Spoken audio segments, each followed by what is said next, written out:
ನಿತ್ಯ ಸುಖಂ ಕಥಂ ನ ಭವೇತ್. ಯಾರಿಗಾದರೂ ನನಗೆ ದುಃಖ ಬರಬೇಕು ಅಂತ ಯಾರಾದರೂ ಯೋಚನೆ ಮಾಡಿದ್ದುಂಟು?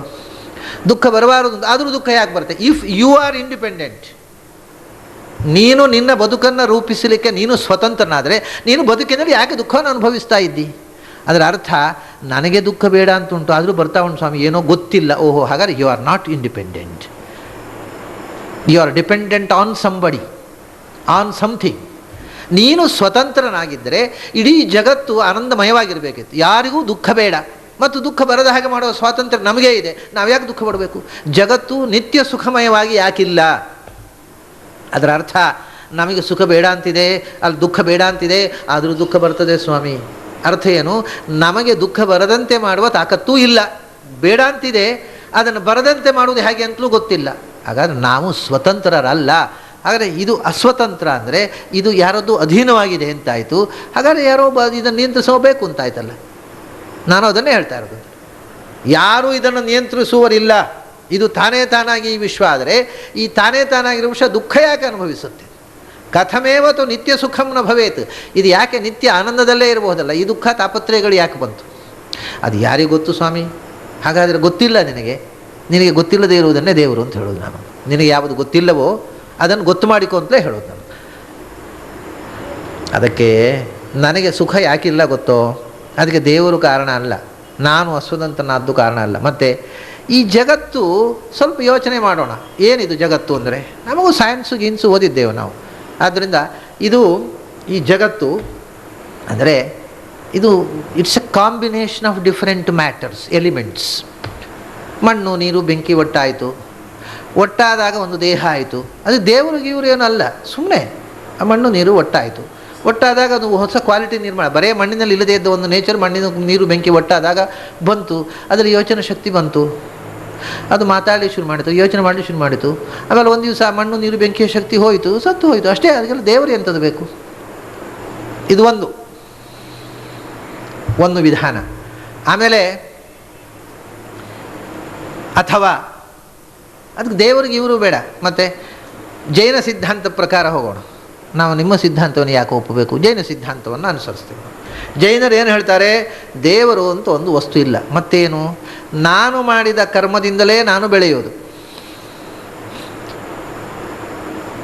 ಆದ್ದರಿಂದ ಕರ್ಮದಿಂದ ಸೃಷ್ಟಿ ಪ್ರಪಂಚ ಮುಂದುವರಿತಾ ಇದೆ. ಒಬ್ಬನ ಕರ್ಮ ಅಲ್ಲ, ಸಮಷ್ಟಿ ಕರ್ಮ. ನಾನು ಒಬ್ಬನಿಂದ ಇಡೀ ಪ್ರಪಂಚ ಬೆಳೆಯೋದು, ಹುಟ್ಟೋದು, ಸಾಯೋದು ಸಾಧ್ಯ ಇಲ್ಲ.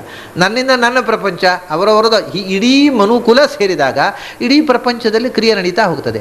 ಮನುಕುಲ ಏನು ಪ್ರಪಂಚವನ್ನು ಮಾಡುವುದಲ್ಲ, ಅವನವನ ಕರ್ಮ ಪ್ರತಿಫಲಿತ ಕರ್ಮ ತನ್ನಷ್ಟಕ್ಕೆ ರಿಯಾಕ್ಟ್ ಆಗ್ತದೆ. ಕರ್ಮದ ಸ್ವಭಾವ ಅದು ರಿಯಾಕ್ಟ್ ಆಗೋದು. ಆದ್ದರಿಂದ ಇಡೀ ಜಗತ್ತಿನಲ್ಲಿ ಏನು ಕರ್ಮ ಇದೆ, ಒಬ್ಬೊಬ್ಬನ ಕರ್ಮಕ್ಕೂ ಪ್ರತಿಫಲವಾಗಿ ಅದಕ್ಕೆ ಫಲವಾಗಿ ಅವನ ಪ್ರಾರಬ್ಧದ ಸುಖವೋ ದುಃಖವೋ ಏನಿದೆ ಅದಕ್ಕೆ ಬೇಕಾದಂಥ ಪ್ರಪಂಚ ನಿರ್ಮಾಣ ಆಗುತ್ತೆ. ಇನ್ನೊಬ್ಬನ ಸುಖ ಪ್ರಾರಬ್ಧಕ್ಕೂ ದುಃಖ ಪ್ರಾರಬ್ಧಕ್ಕೂ ಇನ್ನೊಂದು. ಹೀಗೆ ನಾವು ಮಾಡಿರ್ತಕ್ಕಂಥ ಕರ್ಮದಿಂದಲೇ ಈ ವಿಶ್ವಚಕ್ರ ನಡೀತಾ ಇದೆ. ಸ್ವರ್ಗ ನರಕವೂ ಇದೆ. ಪುಣ್ಯಕರ್ಮ ಮಾಡಿದರೆ ಸ್ವರ್ಗಕ್ಕೆ ಹೋಗ್ತಾನೆ, ಪಾಪಕರ್ಮ ಮಾಡಿದರೆ ನರಕಕ್ಕೆ ಹೋಗ್ತಾನೆ. ಆದರೆ ಅದಕ್ಕೆ ದೇವರು ಬೇಡ, ಕರ್ಮವೇ. ನಮ್ಮ ಹಿಂದೆ ನಮ್ಮನ್ನು ನಿಯಂತ್ರಿಸುವ ಸೂತ್ರ ಏನು ಮಾಡಿದ್ದೇವೋ ಅದನ್ನು ಅನುಭವಿಸಬೇಕು ಅಂತ ಹೇಳಿದ್ರಲ್ಲ ನೀವು. ಅದೇ ಕುರುಭುಂಕ್ಷ್ವಚ ಕರ್ಮ. ದೇವರು ಯಾಕೆ ಬೇಕು? ನೀವು ಮೊದಲು ಹೇಳಿದ್ದು ಕರೆಕ್ಟು. ನಾವು ಏನು ಮಾಡಿದ್ದೇವೋ ಅದನ್ನು ಪಡಿತೇವೆ ಅಷ್ಟೇ. ದೇವರು ಏನೂ ಬೇಕಿಲ್ಲ ಅದಕ್ಕೆ. ಕರ್ಮದ ರಿಯಾಕ್ಷನ್, ಪುನಃ ಕರ್ಮ ಅದರ ರಿಯಾಕ್ಷನ್. ಬದುಕು ಅಂದರೆ ಇಷ್ಟೇ. ಇದು ಒಂದು ಆಯಿತು. ಜೈನರ ಸಿದ್ಧಾಂತ ಬೇಡ, ವೈದಿಕರೇ ಆಗೋಣ. ವೈದಿಕರಲ್ಲಿ ಮೀಮಾಂಸಕರು ಅಂತ ಇದ್ದರು ಹಿಂದೆ, ಈಗಿಲ್ಲ ಅಂಥವ್ರು. ಅವರು ಏನು ಅಂದರೆ ಬೆಳಗಿನ ಸಂಜೆಯ ತನಕ ಕರ್ಮಾನುಷ್ಠಾನ ಮಾಡೋದು ಅಷ್ಟೇ. ಯಜ್ಞ ಮಾಡೋದು. ಇಂದ್ರಾಯ ಸ್ವಾಹ ಇಂದ್ರಾಯೇದನ್ನ ಮಮ, ಅಗ್ನಯೇ ಸ್ವಾಹ ಅಗ್ನಯೇದನ್ನ ಮಮ, ಎಲ್ಲ ಆಹುತಿ ಕೊಡೋದು. ಆಹುತಿ ಕೊಡೋ ಕರ್ಮವೇ ಪುಣ್ಯವನ್ನು ಕೊಡೋದು. ಇಂದ್ರ ಅಂತ ಒಬ್ಬ ಇಲ್ಲ, ಅಥವಾ ದೇವರು ಅಂತ ಒಬ್ಬ ಇಲ್ಲ. ಮತ್ತು ಆ ಕರ್ಮವೇ ನಮಗೆ ದೇವತೆ. ಕರ್ಮವಾದಿಗಳು ಮೀಮಾಂಸಕರು ದೇವರನ್ನು ಒಪ್ಪದೇ ಇದ್ದ ವೇದಿಕರು ಇದ್ದರು ನಮ್ಮಲ್ಲಿ. ಅವರು ದೇವರು ಅಂತ ಒಂದಿಲ್ಲ, ಆ ಮಂತ್ರವೇ ದೇವರು. ಆ ಮಂತ್ರದಿಂದ ಆಹುತಿ ಕೊಟ್ಟುಬಿಟ್ರೆ ಆ ಕರ್ಮದಿಂದ ಪುಣ್ಯ ಬರುತ್ತೆ, ಸ್ವರ್ಗ ಸಿಗುತ್ತೆ. ಇದು ಒಂದು. ಆದ್ದರಿಂದ ನಮ್ಮ ಈ ಯಾವುದು ಮೀಮಾಂಸಕರಾದರೆ ಮೀಮಾಂಸಕರು, ಜೈನರಾದರೆ ಜೈನರು, ಯಾವ ಮತ ಬೇಕಾದ್ರೂ ತಗೊಳ್ಳಿ, ಅಂತೂ ನಮ್ಮ ಬದುಕಿನ ಹಿಂದೆ ಇರುವ ಸೂತ್ರ ಕರ್ಮಸೂತ್ರ ಹೊರತು ದೇವರ ಸೂತ್ರ ಅಲ್ಲ. ಆಮೇಲೆ ಇನ್ನೊಂದು, ಇದು ಒಂದು. ಅಥವಾ ನಮಗೆ ಇನ್ನೊಂದು ಫಿಲಾಸಫಿ ಗೊತ್ತಿದೆ. ವಿಮಾ ಅಂದರು.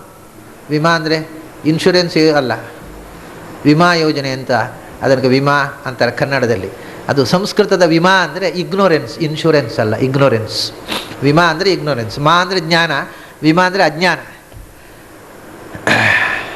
ಅಜ್ಞಾನ, ಇದೆಲ್ಲ ಅಜ್ಞಾನ ಸ್ವಾಮಿ. ಏನು, ನಾನು ದುಃಖ ಪಡ್ತಾ ಇದ್ದೇನೆ ಅನ್ನೋದು ಅಜ್ಞಾನ, ನಾನು ಇದ್ದೇನೆ ಅನ್ನೋದು ಅಜ್ಞಾನ, ಈ ಪ್ರಪಂಚ ಇದೆ ಅನ್ನೋದು ಅಜ್ಞಾನ. It is mere illusion, the world is illusory. ಇದು ಶಂಕರರ ಫಿಲಾಸಫಿ. ಇದ್ದರೆ ತಾನೇ ಅದಕ್ಕೆ ಎಕ್ಸ್ಪ್ಲನೇಷನ್ ಕೊಡಬೇಕು. ಇದು ಇದೆ, ಇದಕ್ಕೊಬ್ಬ ಕಾರಣ ಇದ್ದಾನೆ ದೇವರು, ಇದು ಇದ್ದರೆ ತಾನೇ ಇದು ಕಾರಣ ದೇವರ ಕಲ್ಪನೆ. ಇದು ಇಲ್ಲೇ ಇಲ್ಲ, ಇಟ್ ಈಸ್ ನಾನ್ ಎಕ್ಸಿಸ್ಟೆಂಟ್. ಏನೂ ಇಲ್ಲ ಜಗತ್ತಿನಲ್ಲಿ, ಇಲ್ಲ. ಮತ್ತು ಕಾಣುವುದಷ್ಟೇ, ಕಾಣುವುದೆಲ್ಲ ಇರಬೇಕಾಗಿಲ್ಲ, ಇರುವುದೆಲ್ಲ ಕಾಣಬೇಕಾಗಿಲ್ಲ. ಇದು ಇಲ್ಲ, ಆದರೆ ಕಾಣ್ತದೆ ಅಷ್ಟೇ. ವಿಮಾ ಅದು ನಮ್ಮ ಅಜ್ಞಾನದಿಂದ ಕಾಣುವುದು. ಕಾಣುವುದಕ್ಕೆ ಇರಬೇಕಾಗಿಲ್ಲ, ಏನೇನೋ ನಾವು ಕಾಣ್ತೇವೆ. ನಮ್ಮ ಕನಸು, ನಾವು ಮನಸ್ಸಲ್ಲಿ ಏನು ಯೋಚನೆ ಮಾಡಿದ್ದೇವೋ ಅದು ಕಾಣುತ್ತೆ.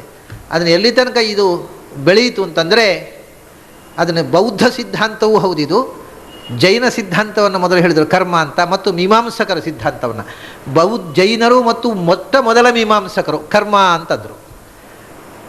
ವೇದದ ವೈದಿಕರಲ್ಲಿ ಬಹಳ ಪ್ರಾರಂಭದ ವೈದಿಕರು ಮತ್ತು ಜೈನರು. ಜೈನ ಸಿದ್ಧಾಂತದ ಅನಂತರ ಬೌದ್ಧ ಸಿದ್ಧಾಂತ ಬಂತು. ವೈದಿಕರಲ್ಲಿ ಮೀಮಾಂಸಕರಿಂದ ಆಮೇಲೆ ಅಜ್ಞಾನವಾದ ಬಂತು, ಅದರ ಡೆವಲಪ್ಮೆಂಟ್. ವೈದಿಕರಲ್ಲಿ ಮುಂದುವರೆದು ಈ ವರ್ಲ್ಡ್ ಈಸ್ ಇಲ್ಯೂಷನ್ ಅನ್ನತಕ್ಕಂಥ ವಾದ ಬಂತು. ಹಾಗೆ ಜೈನರದ್ದು ವಿಚಾರಧಾರೆ ಮುಂದುವರೆದು ಬೌದ್ಧ ಸಿದ್ಧಾಂತ ಬಂತು. ಅದು ಎರಡು ವಿಮಾವನ್ನು, ಅಜ್ಞಾನದಿಂದ ಈ ಜಗತ್ತು ಕಾಣುವುದು ಅಂತ ಹೇಳ್ತದೆ. ಜಗತ್ತು ಇದು ಯಾಕೆ ಇದೆ, ಇದನ್ನು ಸೃಷ್ಟಿ ಮಾಡಿದವನಿಲ್ಲದೆ ಇದ್ದರೆ ಇದು ನಿತ್ಯ ಸುಖ ಯಾಕಿಲ್ಲ, ಇದು ಯಾರೋ ಅಧೀನ. ನಿತ್ಯ ಸುಖವೂ ಇಲ್ಲ, ನಿತ್ಯ ದುಃಖವೂ ಇಲ್ಲ.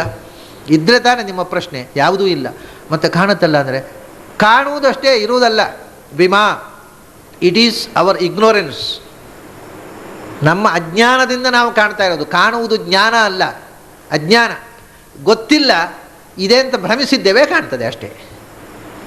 ಇದನ್ನೇ ಅವರು ಶುಕ್ತಿ ರಜತ, ರಜ್ಜು ಸರ್ಪ ಅನ್ನುವ ದೃಷ್ಟಾಂತಗಳನ್ನು ಶಾಸ್ತ್ರದಲ್ಲಿ ಕೊಡೋದು ಇದಕ್ಕೆ. ಅವರು ಈ ಚಿಪ್ಪು, ಮುತ್ತಿನ ಚಿಪ್ಪು, ಶೆಲ್, ಶುಕ್ತಿ ಚಿಪ್ಪು, ಅದನ್ನು ಇಟ್ಟರೆ ದೂರದಲ್ಲಿ ಅದು ಬೆಳ್ಳಿಯ ಹಾಗೆ ಹೊಳೆಯುತ್ತೆ. ಮುತ್ತಿನ ಚಿಪ್ಪಿನಲ್ಲಿ ಬೆಳ್ಳಿಯ ಹಾಗೆ ಹೊಳೆಯುವಂಥ ಒಂದು ಕ್ವಾಲಿಟಿ ಇದೆ. ಅದನ್ನು ದೂರದಲ್ಲಿಟ್ಟರೆ ಮುತ್ತಿನ ಚಿಪ್ಪನ್ನು, ಓಹೋ ಇದು ಬೆಳ್ಳಿ ಅಂತ ಕಾಣುತ್ತೆ. ಚಿಪ್ಪು ಬೆಳ್ಳಿ ಅಂತ ಕಾಣ್ತದೆ, ಆದರೆ ಬೆಳ್ಳಿ ಇಲ್ಲ ಅಲ್ಲಿ. ಹಾಗಾದರೆ ಕಾಣಬೇಕಾದ್ರೆ ಇರಬೇಕಾಗಿಲ್ಲ, ನಾವು ಏನು ಭಾವಿಸಿದೆವೋ ಅದು ಕಾಣುವುದು. ಆದ್ದರಿಂದ ಚಿಪ್ಪನ್ನು ನೀನು ಬೆಳ್ಳಿ ಅಂತ ಭಾವಿಸಿದರೆ ಅದು ಬೆಳ್ಳಿ ಹಾಗೆ ಕಾಣುತ್ತೆ. ಹಗ್ಗವನ್ನು ನೀನು ಹಾವು ಅಂತ ಭಾವಿಸಿದರೆ ಅದು ಹಾವಿನ ಹಾಗೆ ಕಾಣ್ತದೆ, ಅಲ್ಲಿ ಹಾವು ಇರಬೇಕಾಗಿಲ್ಲ.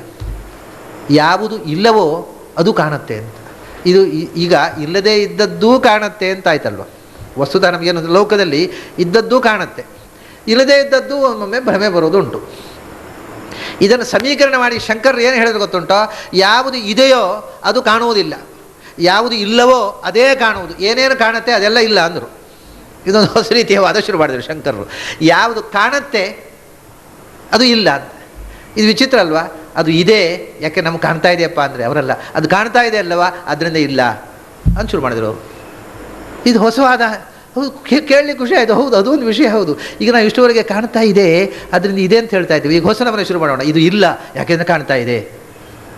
ಅದು ಖುಷಿ ಆಯ್ತೇನ್ರಿ ಕೇಳಿ. It doesn't exist. ಯಾಕಂದರೆ ವಿಶ್ವಂ ಮಿಥ್ಯಾ ದೃಶ್ಯತ್ವಾತ್ ಅಂತ ಇದು ಅವರ ಅನುಮಾನ, ಬೇಸಿಕ್ ಲಾಜಿಕ್. ಮೊನ್ನೆ ಒಂದು ಅನುಮಾನ ಹೇಳಿದ್ದೆ, ಈ ಜಗತ್ತು ಸುಳ್ಳು ಯಾಕೆಂದರೆ ಇದು ಕಾಣುತ್ತೆ ಆದ್ದರಿಂದ. A real thing can not be perceived, what ever thing is perceived is not true. ಯಾವುದು ಕಾಣುತ್ತೋ ಅದು ಸುಳ್ಳು ಅಂತ ಶುರು ಮಾಡಿ. ಅಂದರೆ ಇದು ಒಂದೊಂದು ಎಕ್ಸ್ಟ್ರೀಮಿಟಿ. ಕಾಣುವುದು ಸತ್ಯವೂ ಇರಬಹುದು, ಸುಳ್ಳು ಇರಬಹುದು. ಆದರೆ ಅವ್ರು ಏನಿದ್ರು, ಏನೇನು ಕಾಣುತ್ತೋ ಅದೆಲ್ಲ ಸುಳ್ಳು. ಯಾಕೆಂದರೆ ಈಗ ಒಂದು ಕಾಣುತ್ತಲ್ಲ, ಹಾವು ಹಗ್ಗದ ಹಾಗೆ ಕಾಣುತ್ತೆ ಅಥವಾ ಹಗ್ಗ ಹಾವಿನ ಕಾಣುತ್ತೆ, ಸುಳ್ಳಲ್ಲ, ಹಾಗೇ ಎಲ್ಲ ಅಂತ. ಇದು ಮೊನ್ನೆ ಅನುಮಾನದ ಹಾಗೆಯೇ. ಆ ಬಟ್ಟೆಯನ್ನು ಈ ನೂಲಿನಿಂದ ಮಾಡಲಿಲ್ಲ, ಆದ್ದರಿಂದ ಈ ಬಟ್ಟೆಯನ್ನು ಈ ನೂಲಿನಿಂದ ಮಾಡಲಿಲ್ಲ. ಅದು ಕಾಣುತ್ತೆ, ಆದರೂ ಸುಳ್ಳಾದ್ದರಿಂದ ಇದು ಕಾಣುತ್ತೆ, ಅದು ಸುಳ್ಳು. ಇದೆಲ್ಲ ಇಂಥ ಅನುಮಾನಗಳು. ಇದನ್ನು ಹೀಗೆ ಬೆಳೆಸಿಕೊಂಡು ಹೋದರೆ, ಆದ್ದರಿಂದ ದೇವರು ಕಾಣದ ವಸ್ತು, ಕಾಣುವ ವಸ್ತು ಎಲ್ಲವೂ ಸುಳ್ಳು. ಯಾವುದು ಕಾಣುತ್ತೆ ಅದು ಅನ್ರಿಯಲ್ ಅಂತ, ಅದನ್ನೇ ವಿಮಾ ಅಂದ್ರೆ ಆಚಾರ. ಆದ್ದರಿಂದ ಇದಕ್ಕೆಲ್ಲ ಯಾರ ಅಧೀನ, ಇದನ್ನು ನಿಯಂತ್ರಣ ಮಾಡ್ತಕ್ಕ ಶಕ್ತಿ ಯಾವುದು, ಇದೆಲ್ಲ ಯೋಚನೆ ಮಾಡಬೇಕಾಗಿಲ್ಲ. ಇದ್ದರೆ ತಾನೇ ಯೋಚನೆ, ಇಲ್ಲವೇ ಇಲ್ಲ. ಅಲ್ಲ ದುಃಖ ಇಲ್ಲ ಸ್ವಾಮಿ, ಅಲ್ಲಿ ನನಗೆ ಆಗುತ್ತೆ, ಭ್ರಮೆ ನಿಮ್ಮದು. ನಿಮಗೆ ದುಃಖ ಆಗುತ್ತೆ ಅನ್ನೋ ನಿಮ್ಮ ಭ್ರಮೆ, ಬಿಟ್ಟುಬಿಡಿ ಅದನ್ನು, ಅದರ ಬಗ್ಗೆ ಏನು ಚರ್ಚೆ ಮಾಡಬೇಡಿ. ದುಃಖ ಆಗುತ್ತೆ ಅಂದರೆ ದುಃಖ ಇದೆ ಅನ್ನೋದು ನಿಮ್ಮ ಭ್ರಮೆ. ನೀವೇ ಇಲ್ಲ, ನಿಮಗೆ ದುಃಖ ಇರುವುದೆಲ್ಲಿಂದ? Your own existence is illusory. ನಿಮ್ಮ ಅಸ್ತಿತ್ವವೇ ಅಜ್ಞಾನದಿಂದ. ನಾನಿದ್ದೇನೆ ಅನ್ನೋದೇ ಭ್ರಮೆ, ನಾನು ದುಃಖ ಪಡ್ತಾ ಇದ್ದೇನೆ ಅನ್ನೋದು ಭ್ರಮೆ, ಎಲ್ಲ ಭ್ರಮೆ ವಿಮಾನ್. ಆದ್ದರಿಂದ ಈ ಜಗತ್ತು ಮನುಷ್ಯನ ಅಜ್ಞಾನದಿಂದ ನಿರ್ಮಿತವಾದದ್ದು ಹೊರತು ಯಾವುದೇ ಭಗವಂತನಿಂದ ನಿರ್ಮಿತವಾದದ್ದಲ್ಲ. ಇದು ಬೌದ್ಧ ಸಿದ್ಧಾಂತ ಮತ್ತು ಶಂಕರರ ಸಿದ್ಧಾಂತ. ಎರಡೂ ಕಡೆಯಲ್ಲಿಯೂ ಥಿಯೋರಿ ಒಂದೇ. ಬೌದ್ಧರು ಅದನ್ನು ಹೇಳೋದು. ಅಂದರೆ ನಮ್ಮ ಮನಸ್ಸಿನಲ್ಲಿರತಕ್ಕ ಸಂಸ್ಕಾರ ಅದು ಹಾವನ್ನು ಯೋಚನೆ ಮಾಡ್ತದೆ. ಯೋಚನೆ ಮಾಡಿ ಅದು ಸಂಸ್ಕಾರ ಅನ್ನೋದು ಹೊರಕ್ಕೆ ಬಂದು, ಕಣ್ಣಿನ ಮೂಲಕ ಹೊರಕ್ಕೆ ಬಂದು ಆ ಹೊರಗಡೆ ಹಾವಿನ ರೂಪ ತಾಳತ್ತಂತೆ ಮನಸ್ಸೇ. ಸೊ ನೀವು ಹಾವನ್ನು ನೋಡುವುದಲ್ಲ, ನಿಮ್ಮ ಮನಸ್ಸಿನ ಕಲ್ಪನೆಯೇ ನೀವು ಅಲ್ಲಿ ನೋಡುವುದು.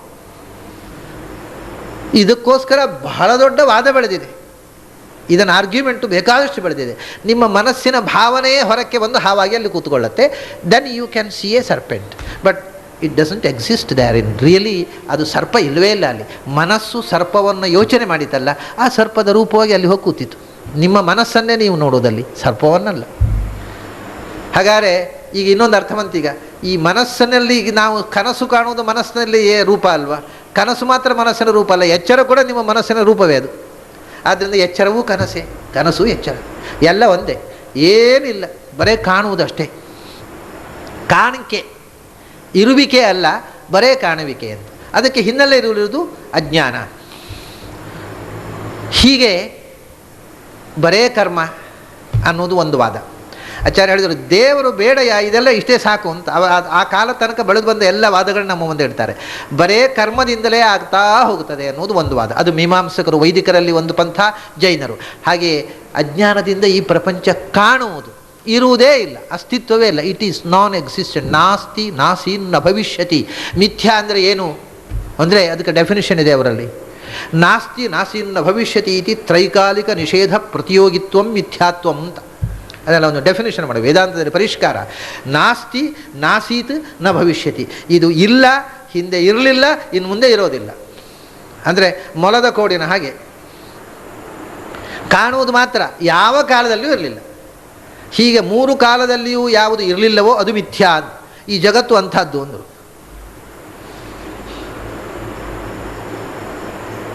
ಇದು ಒಂದು. ಅದರಿಂದ ದೇವರ ಬಗ್ಗೆ ನಾವು ಯೋಚನೆ ಮಾಡುವ ಪ್ರಶ್ನೆಯೇ ಇಲ್ಲ. ಜಗತ್ತು ಅಂತ ಇದ್ದರೆ ಆ ಜಗತ್ತನ್ನು ಸೃಷ್ಟಿ ಮಾಡಿದವ ಯಾರು, ಅದು ಯಾರಿಗೆ ಅಧೀನವಾಗಿದೆ ಅನ್ನೋ ಯೋಚನೆ ಅದು ಇಲ್ಲೇ ಇಲ್ಲ, ಜಗತ್ತೇ ಇಲ್ಲ. ಇದು ಒಂದು ಕರ್ಮ ವಿಮಾ. ಆಮೇಲೆ ಮೂರನೇದ್ದು, ಇದು ಕರ್ಮ ಅನ್ನೋದು ಈಗ ಜೈನರು, ಮೀಮಾಂಸಕರು ಮತ್ತು ಬೌದ್ಧರು ಮತ್ತು ಅದ್ವೈತವಾದವನ್ನು ಮಾಡತಕ್ಕಂಥ ವೇದಾಂತಿಗಳು, ವೈದಿಕರು. ಈ ವೈದಿಕರು ಇದ್ದಾರೆ ಇದರಲ್ಲಿ ಇಬ್ಬರು. ಆಮೇಲೆ ಮೂರನೇ ವಾದ ಮಲ ಅಂತಂದರು. ನಚ ಕರ್ಮ ವಿಮಾಮಲ. ಮಲ ಈ ಜಗತ್ತಿನ ಸೃಷ್ಟಿಗೆ ಕಾರಣವಾದದ್ದು ಮಲ ಅಂತಂದರು. ಅಂದರೆ ಮಲ ಅಂತಂದರೆ ಕೊಳೆ ಅಂತ ಅರ್ಥ. ಯಾವುದು ಅಂದರೆ ಈ ಜೀವಕ್ಕೆ ಅಂಟಿದ ಕೊಳೆ, ಅದನ್ನು ಮನುಷ್ಯನಲ್ಲಿ ಇರತಕ್ಕಂಥ ಪ್ಯಾಷನ್ಸ್, ಅದನ್ನು ಮಲ ಅಂತ. ಜೀವಕ್ಕೆ ಅಂಟಿದ ಮಲ ಅಂದರೆ ಕೊಳೆ, ಕಾಮಕ್ರೋಧಾದಿಗಳು. ಅದೇ ಕಾರಣ ಇದನ್ನು ಹೇಳ್ತಾರೆ. ಈ ಮಾತನ್ನು ಗೀತೆಯಲ್ಲಿ ಕೃಷ್ಣನ ಹೇಳಿದ್ದಾರೆ. ಅಸತ್ಯಂ ಅಪ್ರತಿಷ್ಠಂತೆ ಜಗದಾಹುರನೀಶ್ವರಂ. ಈ ಜಗತ್ತು ಇದನ್ನು ಸೃಷ್ಟಿ ಮಾಡಿದ ಒಬ್ಬ ದೇವರಿಲ್ಲ, ಅನೀಶ್ವರಂ, ಇದಕ್ಕೊಬ್ಬ ಈಶ್ವರ ಸರ್ವಸಮರ್ಥನಾದ ಒಡೆಯ ಅಂತ ಇಲ್ಲ. ಮತ್ತು ಅಪ್ರತಿಷ್ಠಂ, ಇದಕ್ಕೊಂದು ಪ್ರತಿಷ್ಠೆ, ಆಧಾರ, ಯಾವುದೋ ಒಂದು ಆಧಾರದಲ್ಲಿ ನಿಂತಿದೆ ಅಂತೂ ಇಲ್ಲ. ಯಾಕೆಂದರೆ ಇದು ಅಸತ್ಯ ಅಂತ ಹೇಳ್ತಾರೆ ಕೆಲವರು ಅಂತ ಕೃಷ್ಣ ಗೀತೆಯಲ್ಲಿ ಮಾತು ಹೇಳ್ತಾನೆ. ಅಸತ್ಯಂ ಅಪ್ರತಿಷ್ಠಂತೆ ಜಗದಾಹು ಅನೀಶ್ವರಂ ಅಪರಸ್ಪರ ಸಂಭೂತಂ. ಮತ್ತು ಒಂದರಿಂದ ಒಂದು ಹುಟ್ಟಿತು ಅದೂ ಇಲ್ಲ. ಆತ್ಮನಃ ಆಕಾಶ ಸಂಭೂತಃ ಆಕಾಶಾದ್ ವಾಯು ವಾಯೋರಗ್ನಿ ಅಗ್ನೇರಾಪಃ ಅದ್ಭ್ಯ ಪೃಥಿವೀ ಪೃಥಿವ್ಯಾ ಓಷಧಯ ಓಷಧೀಭ್ಯೋ ಅನ್ನಂ ಅನ್ನಾತ್ ಪುರುಷಃ. ಏನೂ ಇಲ್ಲ. ಆಕಾಶದಿಂದ ಗಾಳಿ ಹುಟ್ಟಿತು, ಗಾಳಿಯಿಂದ ಬೆಂಕಿ ಹುಟ್ಟಿತು, ಬೆಂಕಿಯಿಂದ ನೀರು ಹುಟ್ಟಿತು, ನೀರಿನಿಂದ ಮಣ್ಣು ಹುಟ್ಟಿತು, ಮಣ್ಣಿನಲ್ಲಿ ವನಸ್ಪತಿಗಳು ಹುಟ್ಟಿದವು, ವನಸ್ಪತಿಗಳಿಂದ ಶರೀರ ಹುಟ್ಟಿತು, ಶರೀರದಿಂದ ಮನುಷ್ಯ. ಏನೇನೂ ಇಲ್ಲ. ಮತ್ತು ಒಟ್ಟಿಗೆ ಆಗೋದು. ಆದ್ದರಿಂದ ಇದು ಈ ಒಂದು ಆರ್ಡರ್ ಇನ್ ಕ್ರಿಯೇಷನ್, ಒಂದರಿಂದ ಒಂದು ಹೀಗೆ ಶಿಸ್ತುಬದ್ಧವಾಗಿ ಸೃಷ್ಟಿಯಾದ ಪ್ರಪಂಚ ಅಲ್ಲ. ಮತ್ತು ಕಾಮಹೈತುಕಂ ಅಂತಂದು ಇದರಲ್ಲಿ ಒಂದು ಮನುಷ್ಯನ ಅವಿದ್ಯಾ ಕಾಮ, ಹಿಂದೆ ಹೇಳಿದ್ರದೇ ವಿವರಣೆ.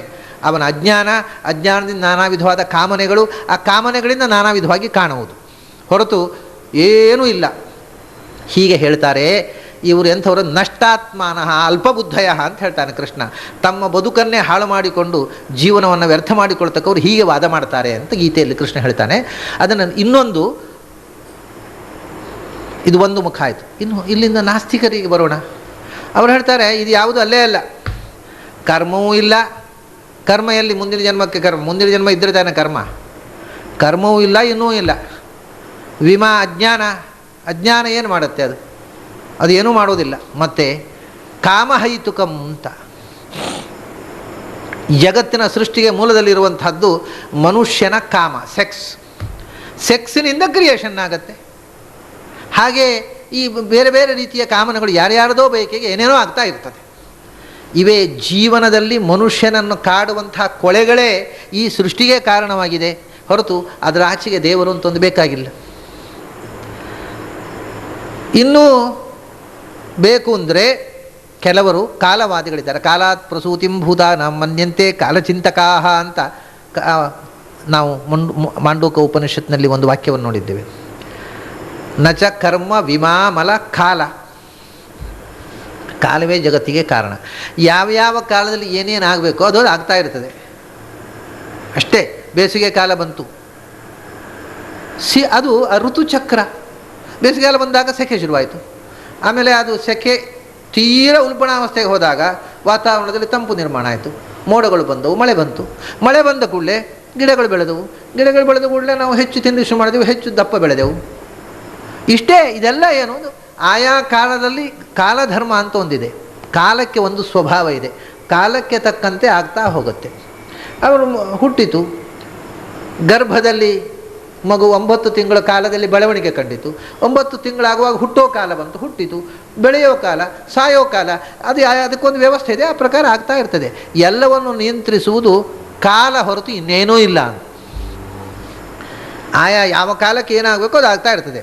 ಪ್ರತಿಯೊಂದು ಕ್ರಿಯೇಷನ್, ಸೃಷ್ಟಿಯ ಹಿಂದೆ ಕಾಲದ ನಿಯತಿ ಇದೆ, ಕಾಲಬದ್ಧತೆ, ಟೈಮ್ ಬೌಂಡ್ ಪ್ರೋಗ್ರಾಮ್. ಇದು ಕಾಲಬದ್ಧವಾಗಿರತಕ್ಕಂಥದ್ದು. ದೇವರಿಗೆ ಇವರು ಏನೂ ಇಲ್ಲ ಅಂತ ಕೆಲವರು ಓದಿದ್ರಂತೆ. ಆಮೇಲೆ ಗುಣ, ಇದು ಸಾಂಖ್ಯರು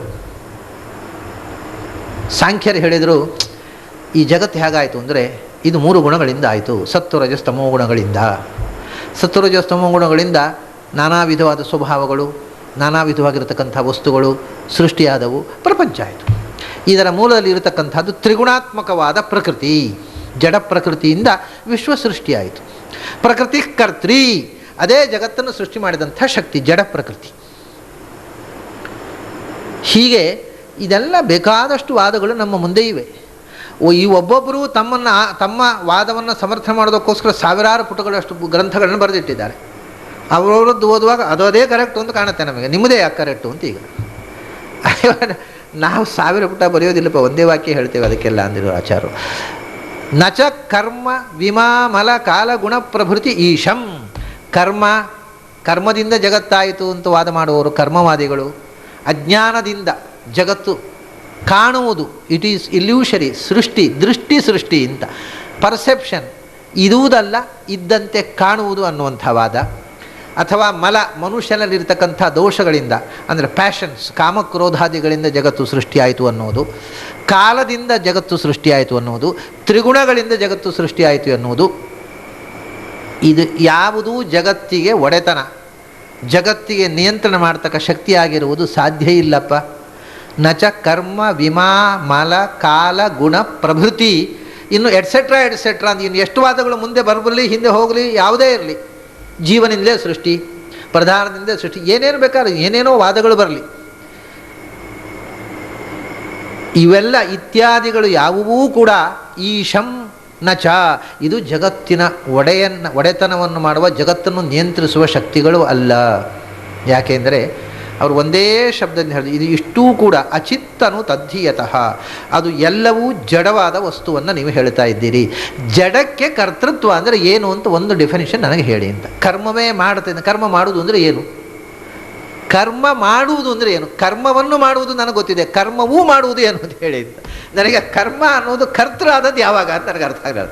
ಕರ್ಮ ಅನ್ನುವುದು ಜಡ, ಜಡ ಅನ್ನೋದು ಮಾಡುತ್ತೆ ಅಂತ ಹೇಳ್ತೀರಿ, ಈ ವಿಷಯವೇ ನನಗೆ ಅರ್ಥ ಆಗುವುದಿಲ್ಲ ಅಂದರು ಆಚಾರ್ಯ. ಕರ್ಮವನ್ನು ಮಾಡಬಹುದು, ಕರ್ಮವೂ ಮಾಡುವುದು ಅಂದರೆ ಏನು? ನಾವು ಯಜ್ಞವನ್ನು ಮಾಡಬಹುದು, ಯಜ್ಞ ಏನು ಮಾಡ್ತದೆ? ಯಜ್ಞ ಸ್ವರ್ಗವನ್ನು ಕೊಡ್ತದೆ ಅಂತ. ಅದು ಯಾಕೆ ಕೊಟ್ಟಿತು ಅಂತ ಹೇಳ್ತಾರೆ. ಯಜ್ಞ ಅಂದರೆ ಏನು? ಒಂದು ಕ್ರಿಯೆ. ಆ ಕ್ರಿಯೆ ಈ 1.5 ಗಂಟೆಯಲ್ಲಿ ಇಲ್ಲಿ ಕೃಷ್ಣಾರ್ಪಣೆ ಕೊಟ್ಟು ಪುರೋಹಿತರು ಆಚೆ ಹೋದ ಕೂಡಲೇ ಮುಗಿಯುತ್ತದೆ, ಆಮೇಲೆ ಕ್ರಿಯೆ ಇಲ್ಲ. ಆ ಕ್ರಿಯೆ ಮುಂದಿನ ಜನ್ಮದಲ್ಲಿ ನೀವು ಸ್ವರ್ಗ ಕೊಡೋದು ಅಂದರೆ ಏನು? ಮತ್ತು ಅದಕ್ಕೆ ಅಷ್ಟು ತಲೆ ಉಂಟಾ? ನನ್ನನ್ನು ಇವನು ಮಾಡಿದ, ಈ ಕರ್ಮವನ್ನು ಮಾಡಿದ, ಅದು ಇವನು ಒಳ್ಳೆಯ ಕೆಲಸ, ಈ ಒಳ್ಳೆಯ ಕೆಲಸವನ್ನು ಮಾಡಿದ, ಆದ್ದರಿಂದ ಇವನಿಗೆ ಪುಣ್ಯ ಕೊಡುವ, ಇವನಿಗೆ ಸ್ವರ್ಗ ಕೊಡುವ ಅಂತ ಯೋಚನೆ ಮಾಡುವಷ್ಟು ತಾಕತ್ತುಂಟು ಅದಕ್ಕೆ? ಹಾಗಾದ್ರೆ ಕರ್ಮ ಅನ್ನೋದು ಇಡೀ ವಿಶ್ವವನ್ನು ಮಾಡಿತು ಅಂತೀರಿ, ಮಾಡುವುದು ಅನ್ನುವ ಕ್ರಿಯೆ ಉಂಟಲ್ಲ, ಕ್ರಿಯೆ ಅನ್ನೋದು ಬುದ್ಧಿಪೂರ್ವಕ ಹೌದೋ ಅಲ್ಲೋ? ಯಾವುದೇ ಕ್ರಿಯೆ ಬುದ್ಧಿ ಇಲ್ಲದೆ ಆಗುವುದಿಲ್ಲ. ಕ್ರಿಯೆಯ ಹಿಂದೆ ಒಂದು ಇಂಟೆನ್ಷನ್ ಇರಬೇಕು, ಒಂದು ಡಿಸೈರ್ ಇರಬೇಕು. ಇಂಟೆನ್ಷನ್ ಇಲ್ಲದೆ ತನ್ನಷ್ಟಕ್ಕೆ ಕ್ರಿಯೆ ಆಗುವುದಿಲ್ಲ. ಯಾವುದು? ಜಡದಲ್ಲಿ ಕ್ರಿಯೆ ಇಲ್ವಾ? ಇಲ್ಲ ಅಂದರು ಆಚಾರ್ಯ. ಜಡದಲ್ಲಿ ಕ್ರಿಯೆ ಇಲ್ಲ. ನೀರು ಹರ್ಕೊಂಡು ಹೋಗೋದಿಲ್ವಾ? ಹೌದು, ಹರ್ಕೊಂಡು ಹೋಗುತ್ತೆ. ಜಡ ಅಲ್ವಾ ಅದು? ಹೌದು. ನೋಡು, ಅದು ಮೇಲೆ ಹರ್ಕೊಂಡು ಹೋಗಲಿ. ಅದು ಹರ್ಕೊಂಡು ಹೋಗೋದಲ್ಲ, ಜಾರಿ ಬೀಳೋದು. ನೀರು ತಗ್ಗಿದ್ದಲ್ಲಿಗೆ ಬೀಳೋದು, ಹೋಗೋದಲ್ಲ. ಅದು ಹರ್ಕೊಂಡು ಹೋಗೋದು ಎಲ್ಲಿಗೆ?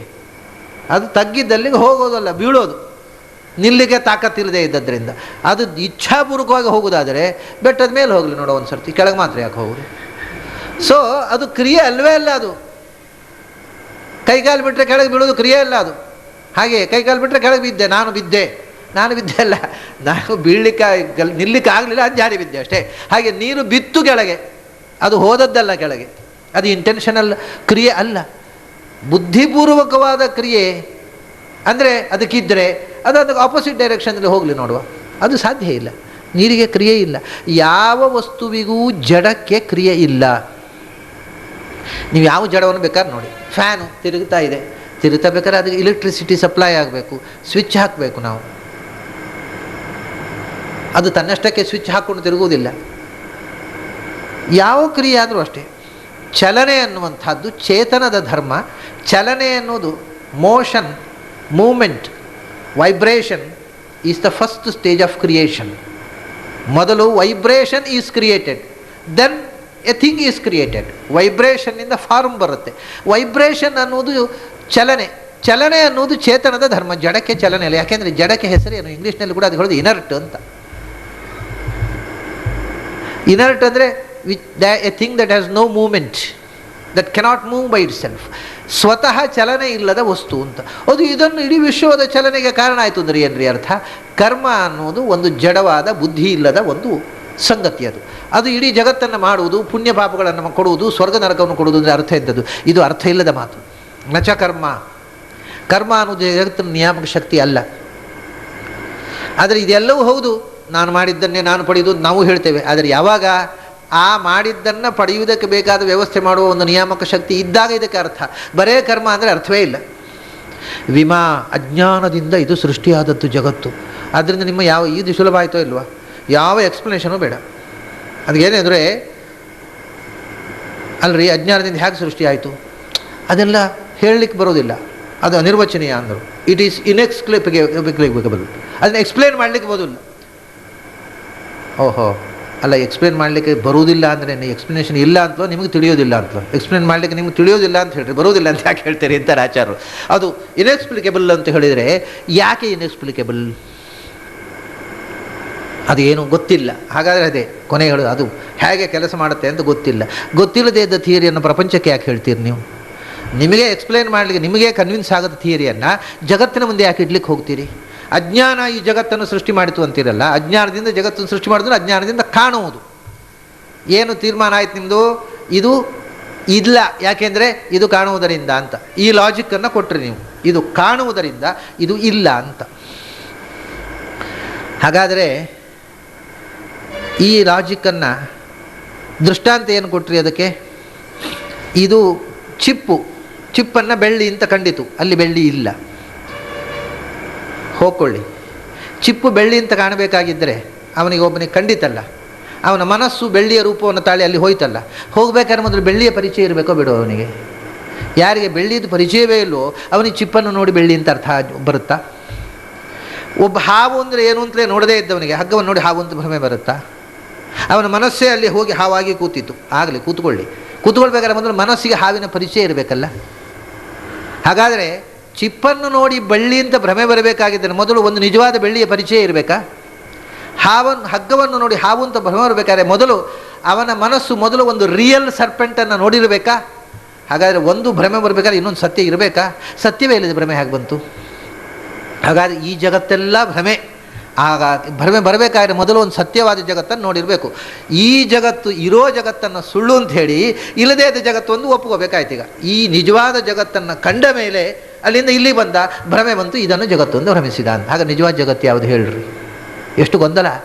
ಒಂದು ಜಗತ್ತು ಇಲ್ಲ ಅಂತ ಹೇಳಿದರೆ ಇನ್ನೊಂದು ಜಗತ್ತನ್ನು ಒಪ್ಕೋಬೇಕಾಗತ್ತೆ.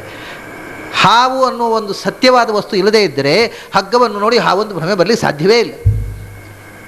ಬೆಳ್ಳಿ ಅನ್ನೋ ಒಂದು ರಿಯಲ್ ಥಿಂಗ್ ಇಲ್ಲದೇ ಇದ್ದರೆ ಚಿಪ್ಪನ್ನು ನೋಡಿ ಬೆಳ್ಳಿ ಅಂತ ಭ್ರಮೆ ಬರಲಿಕ್ಕೆ ಸಾಧ್ಯವೇ ಇಲ್ಲ. ಹಾಗಾದರೆ ಇವನಿಗೆ ಈ ಪ್ರಪಂಚ ಅಂತ ಭ್ರಮೆ ಬಂತಲ್ಲ, ಹಾಗಾದರೆ ಸತ್ಯವಾದ ಪ್ರಪಂಚವನ್ನು ಯಾವಾಗ ನೋಡಿದ್ದವ ಹೇಳ್ರಿ? ಸತ್ಯವಾದ ಪ್ರಪಂಚವನ್ನು ನೋಡಿದ ಮೇಲೆ ಈ ಅಲ್ಲದೇ ಇದ್ದ ಜಾಗದಲ್ಲಿಯೂ ಅದನ್ನು ಭ್ರಮಿಸಬಹುದು. ಭ್ರಮೆ ಬರಬೇಕಾಗಿದ್ದರೆ ಮೊದಲು ಅವನಿಗೆ ಅದು ಪರಿಚಿತವಾಗಿರಬೇಕು. Where is the real world? Show it to me. ನಮಗೆ ಪ್ರಪಂಚವನ್ನು ತೋರಿಸಿ ಸ್ವಾಮಿ, ಆಮೇಲೆ ಇದು ಸುಳ್ಳು ಪ್ರಪಂಚ, ಸತ್ಯ ಪ್ರಪಂಚ ಬೇರೆ ತೋರಿಸಿ. ಇಲ್ಲ, ಹಾಗಾದರೆ ಇದು ಇಲ್ಲ ಯಾಕೆಂದರೆ ಇದು ಕಾಣುತ್ತೆ ಅಂತ ಹೇಳಿದರೆ ಅಲ್ವಾ, ಅದು ತಪ್ಪು. ಇದು ಇದೆ ಯಾಕೆಂದರೆ ಇದು ಕಾಣುತ್ತೆ, ದ್ಯಾಟ್ ಈಸ್ ಮೈ ಲಾಜಿಕ್. ಇದು ಇದೆ ಯಾಕೆಂದರೆ ಇದು ಕಾಣುತ್ತೆ. ಹಾಗಾದರೆ ಕಾಣುತ್ತೆ, ಕಂಡದ್ದು ಇಲ್ಲ ಅಂತ ಆಗೋದು ಉಂಟಲ್ಲ. ನಾವು ತೋರಿಸ್ತೀವಲ್ಲ ನಿಮಗೆ ಚಿಪ್ಪನ್ನು ನೋಡಿ ಬೆಳ್ಳಿ ಅಂತ, ಖಂಡಿತು ಬೆಳ್ಳಿ ಅಂತ, ಆದರೆ ಇಲ್ಲ. ಖಂಡಿತು ಹಾವು ಅಂತ ಹಗ್ಗವನ್ನು ನೋಡಿ, ಆದರೆ ಇಲ್ಲ. ಕಂಡದ್ದು ಇರದೆ ಅಂತ ನೀವು ನಾವು ಹೇಳಿದ್ದನ್ನು ನೀವಲ್ಲ ಅಂದರೆ ನೀವು ಹೇಳಿದ ನಾವು ಯಾಕೆ ಒಪ್ಪಬೇಕು? ಇದು ಇದೆ ಯಾಕೆಂದರೆ ಇದು ಕಾಣ್ತಾ ಇದೆ ಆದರೂ ಇಲ್ಲ ಅಲ್ವ ಅಲ್ಲಿ? ಹೌದು, ಇಲ್ಲ. ಯಾಕೆ ಇಲ್ಲ? ನೀನು ನೋಡಿದಿ, ಹಗ್ಗವನ್ನು ನೋಡಿದಿ, ಹಾವು ಅಂತ ಕಂಡಿತು. ಆಮೇಲೆ ಹಾವು ಹೌದೋ ಅಲ್ವೋ ಒಂದು ಸಂಶಯ ಬಂತು. ಹಾವೊಂದು ತೀರ್ಮಾನ ಬರಲಿಲ್ಲ. ಹಾವು ಹೌದೋ ಅಲ್ವೋ ನೋಡಿಬಿಡೋಣ. ಯಾಕೆಂದರೆ ತೋಟದಲ್ಲಿ ಹಾವು ಗೀವಿದ್ರೆ ಓಡಿಸ್ಬೇಕಲ್ಲ. ತೋಟದಲ್ಲಿ ಹಾವೇ ಆದರೆ ಅದನ್ನು ಓಡಿಸ್ಬೇಕು. ಕಲ್ಲು ಗಿಲ್ಲು ಬಿಸಾಡಿಯೋ ಅಥವಾ ಏನೋ ಮಾಡಿ ಓಡಿಸ್ಬೇಕು. ಕಡೆಗೆ ಇನ್ನು ಕಲ್ಲು ಬಿಸಾಡಬಾರ್ದು, ಅದು ನಾಗರ ಹಾವು ಅಂತಂದ್ರೆ ಕಡೆ ಒಂದಿಷ್ಟು ಮಂತ್ರಾಕ್ಷತೆ ಇಟ್ಟು ಕೈ ಮುಗಿದು ಅದನ್ನ ಇರಬೇಕು, ದೂರದಲ್ಲಿ ಹೋಗಪ್ಪ ಅಂತ ಹೇಳಬೇಕು. ಏನೋ ಒಂದು ಮಾಡಬೇಕು.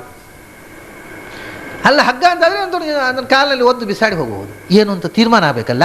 ಸಂಜೆ ಹೊತ್ತು ದೂರದಲ್ಲಿ ಕಂಡದನ್ನು ಸಂಶಯದಲ್ಲೇ ಮನೆಗೆ ಹೋಗಬಾರ್ದು. ಮನೆಗೆ ಹೋಗಿ ಸಂಶಯ ಉಳಿಯುತ್ತೆ.